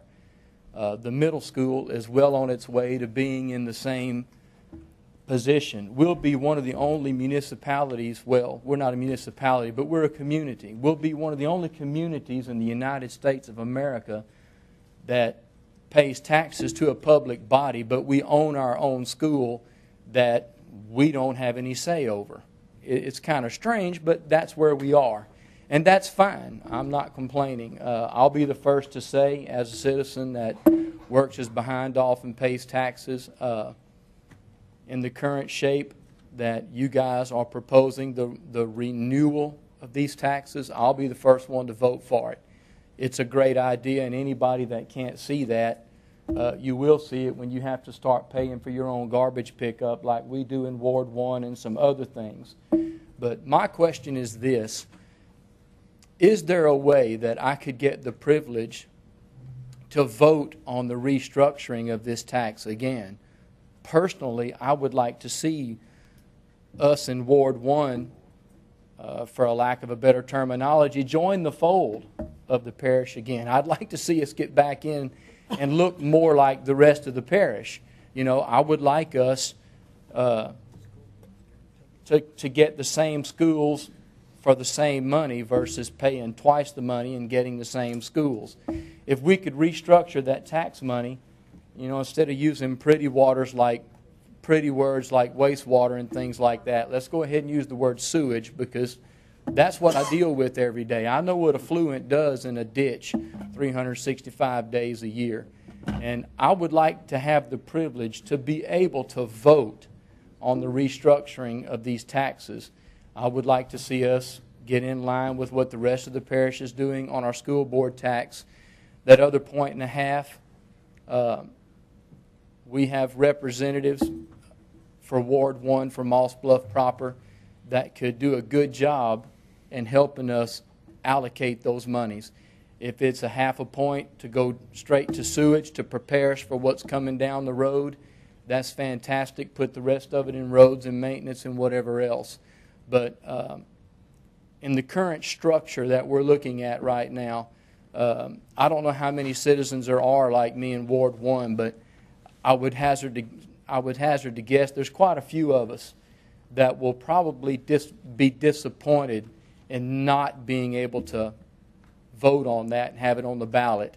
Seems like since we were able to vote for it in 92 and we were able to vote for it again in 2002 in its current form, it makes sense to me that in October I would be able to vote for a reapportionment of that same money.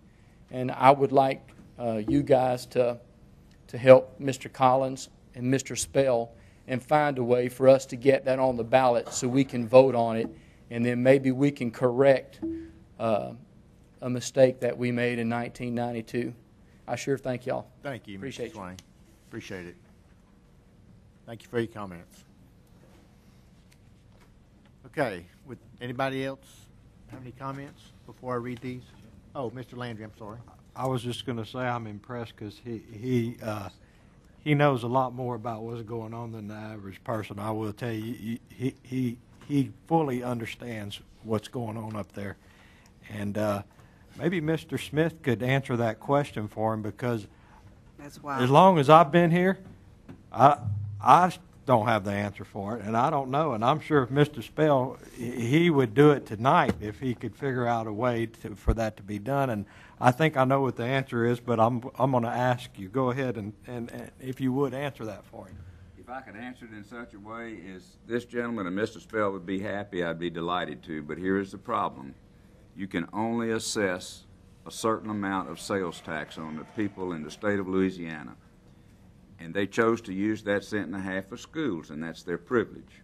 Now, the only thing I can see is when it comes up again, vote it down next time, not to renew it, and then come up and we'll have a proposition for a cent and a half up in Moss Bluff. But I don't know of any way to recall a tax. There may be a way, but you have to be a better lawyer than me to tell you how to do that. But we can't. No. There's nothing that we can do to make that happen unless we would all come to the table and the school board would agree. You can't overrule a vote of the people. Right. And they voted it that way, unfortunately, at this point. But the only way to get it back on the ballot and the people make that decision again would be the school board would put it back on there, or you wait for renewal time. Is that not correct? Have to wait for renewal. Mr. Beam, go ahead. I just want to point out that at Mr. Spell's request, we sat down, excuse me, sorry about my voice. Jerry Miller and I and Tim Connor. Tim had worked up some information. It gets to be whether you're part of wards 2 through 8 and Ward 1 getting back in. It's just very complex to try to do that financially, and then legally the sales tax cap issue Alan mentioned. But I know Mr. Spell has and continues to look for ways, combinations within Ward 1 to try to get at least back with some road funds. And we will continue that, looking at different property taxes, what would that raise? But getting back into the program as it started in '92, it's just hard to get that genie back in the bottle. And it's not. We understand that that was a decision made a long time ago, and it's not intended to beat up Ward 1. It's a tough place to be, and you really just have to come back off of that sales tax to have any real shot at doing what's in the rest of the wards. And I'm sorry to get back on that. I know we're sort of off 3.1, but just to try to address that. Thank you, Mr. Bain. Okay, I do have a motion, and go ahead, Mr. Spell. If I could, real quick, Mr. Chairman. First, I want to say thank you to Mr. Atherton and Ms. Fournet and Mr. Swain. I think that's something that's missing right now is we don't hear a lot from the community at these meetings, which are open meetings. We're not hiding anything. So I really appreciate y'all coming and making your voice heard. To address Mr. Swain's comment, I want to make sure it's not coming across as a beat up the school board party, because the issue is that the needs in Ward 1 with the schools are still great. We need more school space because of the growth that has occurred in Ward 1. We actually need another elementary school. Don't really have the funds for it, but we need it. I really think it comes down to a choice. And it's a choice that the people of Ward 1 will have to make as to whether or not they want to continue a healthy investment in that program, or if they want to shift some or all towards infrastructure. The only difficulty is that, as Mr. Smith alluded to, as far as making that choice, does not come around for another decade. So it's 10 years before the citizens of Ward 1 will have that choice. I think that it's in everyone's best interest if two government bodies work together. I think that Brian and Jerry and others on the staff have done a wonderful job of trying to present options that could be evaluated.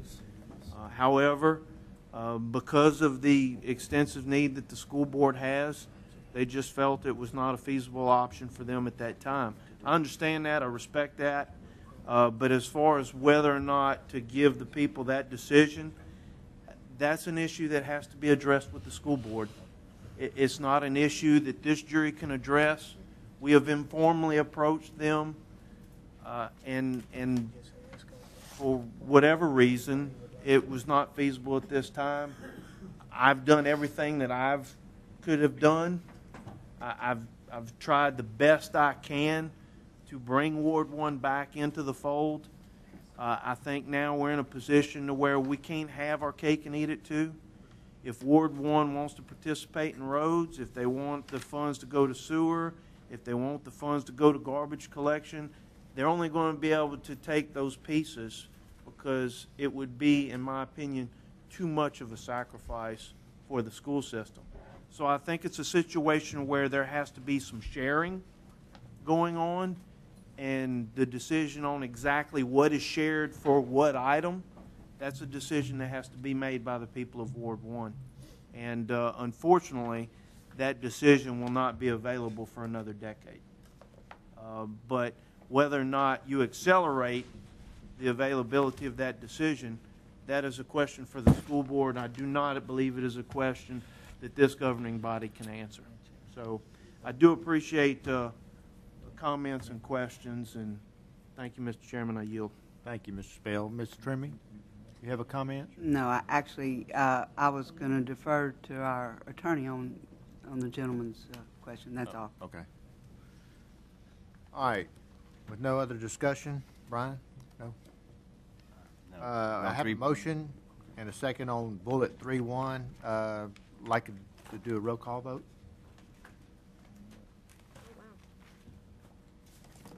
This is reverse. Excuse me, this will be a reverse roll call vote. Mrs. Trimmie? Yes. Mr. Sias? Yes. Mr. Stelly? Yes. Mr. Spell? Yes. Mr. Scott? Yes. Mr. McMillan? Yes. Dr. Mackey? Mr. Landry? Yes. Mr. Hassan? Yes. Mr. Guidry? Yes. Mrs. Griffin? Oh, she's not here. Mr. Farnham? Yes. Mr. Collins? Yes. And Mr. Anderpont? Yes. It was unanimous. Okay, thank you, Madam Secretary. Motion carries. Item 3.1 carries. Item 3.2. Move on 3.2. Second. Consideration of making a recommendation relative to adopting a resolution calling a special election to be held in Calcasieu Parish on October 2nd, 2010, for authority to replace an existing 1.5 sales tax, which authority to levy and collect a 1.5% sales and use tax for a period of 10 years beginning January 2011. I have a motion and a second, and I'm going to ask for a roll call on that too, Madam Secretary. Is there any further discussion? Any Mr. Chairman? any discussion? Mr. Sias, go ahead. I still would like to see if we can consider, just separating them. Having the same, but just separating them so we'll know exactly what's the heartbeat of what people are saying. Give us some idea. That's the only thing I ask. Just separation. Okay. Any other discussion? Mr. Bean?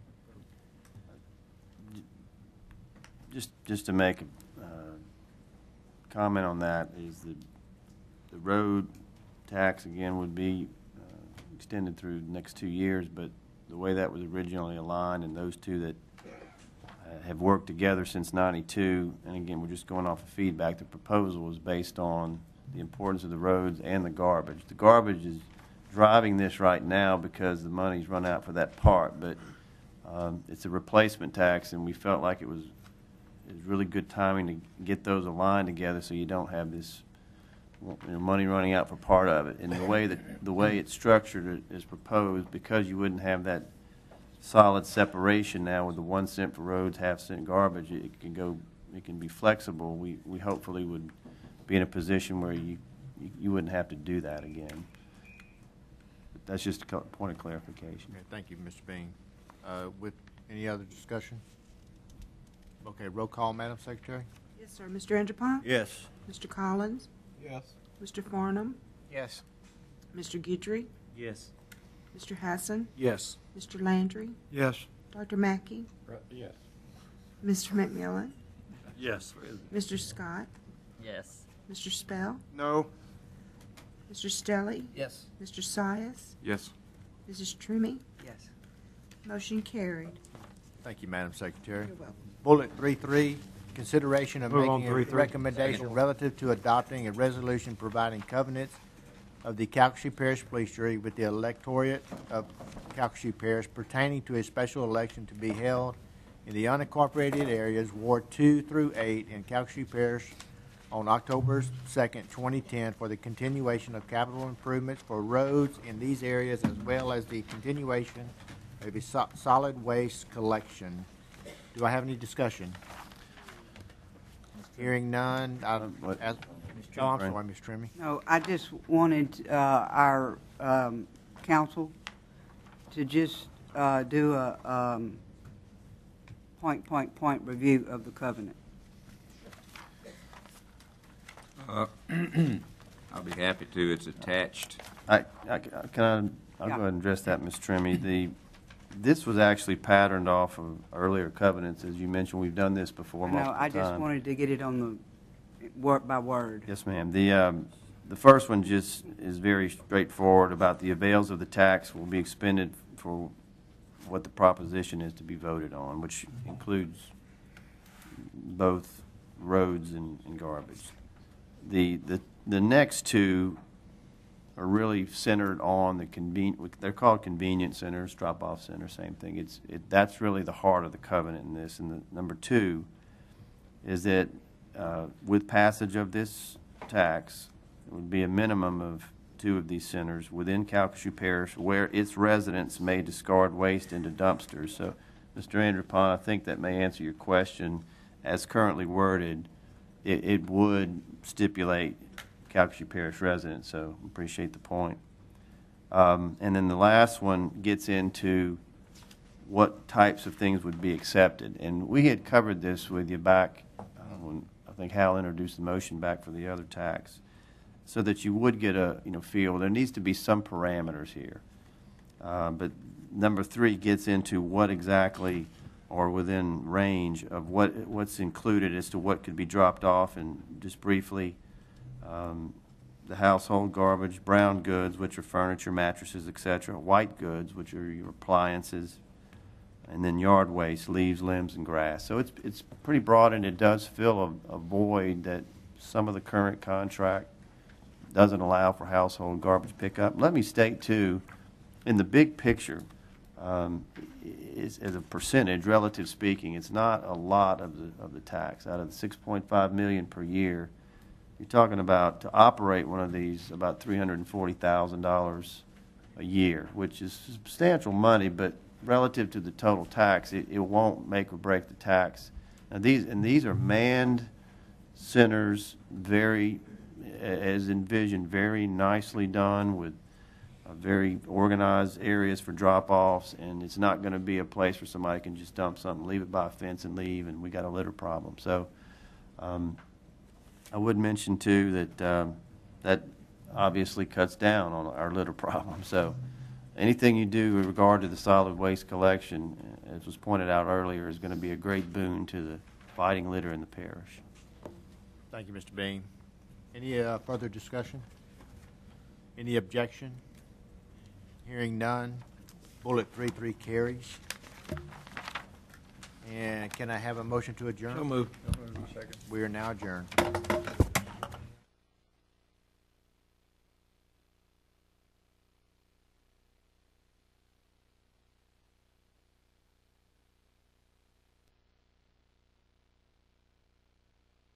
Meeting to order for May 27, 2010.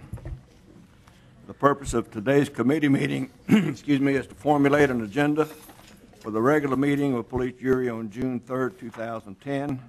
A proposed agenda follows. I need a motion to pull items 21 through 33. I have a motion and a second to pull items 21 through 33.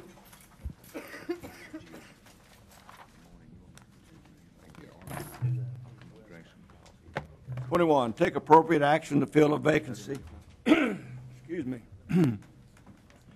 created by the resignation of Mr. Dwayne E. Chapman as a member of the Board of Commissioners of Ward 8 Fire Protection District Number 2. Chairman, I'd like to appoint Keith Begnaud to replace Mr. Chapman. I have a motion to appoint Mr. Keith Begnaud. I have a second. Any opposition? Motion carries.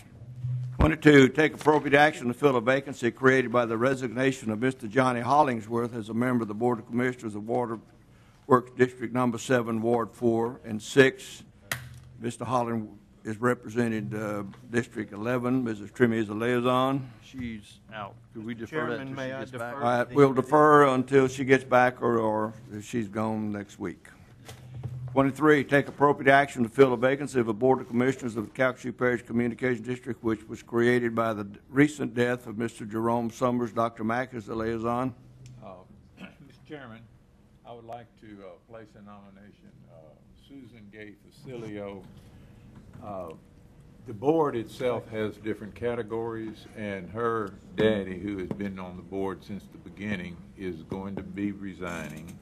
And so I was going to put her, or suggest her, and her worksheet is in the office. But the point I want to make is that we would then still have a full board while I'm working for a replacement for Mr. Summers. And this, I was waiting for Mr. Facilio to go ahead and say I'm going to leave. So we're going to use her now to keep a full board, and I'll get right on for Mr. Summers. Dr. Mack recommends Susan Vasilio. We have a second on the floor. In the opposition. Motion carries. 24. Take appropriate action of the expiration of the term of Mr. Leroy Perona as a member of the Board of Commissioners of Waterworks District Number 8 of Ward 3 and 8. Mr. Perona represents District 10. Mr. Collins. Second. I missed the point. Mr. Calvin. Reappoint. In the opposition? Motion carries. 25, take appropriate action of the expiration term of Ms. Jackie Green as a member of the Board of Commissioners. Mr. McMillan recommends that she be reappointed. We have a second. Is there any opposition? Not, motion carries. 26, take appropriate action on the expiration term of Mr. Chris Greger as a member of the Workforce Investment Board. Correspondence has been received from the West Calcasieu Association of Commerce recommending that Mrs. Trina Johnson be appointed. Do I have a motion? So moved. Second. I have a motion and a second that Ms. Trina Johnson be appointed. Any opposition? Motion carries. 27, take appropriate action of the expiration of the term of Mr. Lynn Honnessy as a member of the Workforce Investment Board. Move to reappoint. Second. We have a motion on the floor to reappoint Mr. Honnessy. Any objection? Motion carries. 28, take appropriate action on the expiration of the term of Miss Diana Move to reappoint. Landry's Workforce. Motion to reappoint. Do I have a second? Second. A motion and a second to reappoint. Any opposition? Motion carries. 29, take appropriate action of the expiration of the term of Mr. Lee Thibodeau as a member of the Workforce Investment Board. Move to reappoint. Second. We have a motion to reappoint with a second. Is there any opposition? Motion carries. Number 30, take appropriate action on the expiration of the term of Mr. Rex Dansby as a member of the Workforce Investment Board. The Central Trades and Labor Council recommending that Mr. Carlos Perez be appointed. Motion and a second to appoint. Any discussion? Any opposition? Motion carries. Take appropriate action of the expiration of the term of Ms. Ramona Gilry as a member of the Workforce Investment Board. The Louisiana Rehabilitation Services recommend that Ms. Gilry be reappointed. We have a motion and a second to reappoint Ms. Gilry. Any discussion? Any opposition? Motion carries. 32, take appropriate action on the expiration of the term of Mrs. Sheila Kratzer as a member of the Workforce Investment Board. I have a motion to reappoint Ms. Kratzer. Have a second? Do we have a second? I have a second. Any opposition? Ms. Kratzer is reappointed. 33, take appropriate action to the expiration of the term of Ms. Becky Scott as a member of the Workforce Investment Board. The Experienced Works recommending Ms. Scott be reappointed. Motion is second to reappoint. Mr. McMillan has asked for a point of personal privilege, and at this time, we'll address you. Two things, Mr. Chairman. First, if we could go back to item 22, Ms. Trimmy and I had visited, and I'd like to defer item 22 for 30 days. Item 22 has been asked to be deferred for 30 days. Any opposition? Motion carries. I'm trying to hurry through this, as you know. You're doing a good job. And I would like one addition to next week's agenda with being the first meeting in June and hurricane season being here. I'd like to have a a report from our OEP. Second. And, have Mr. Dick Grimion come in and speak to us about this year's hurricane season. Any opposition? Very good. Motion to adjourn. So moved. So moved. Meeting is adjourned.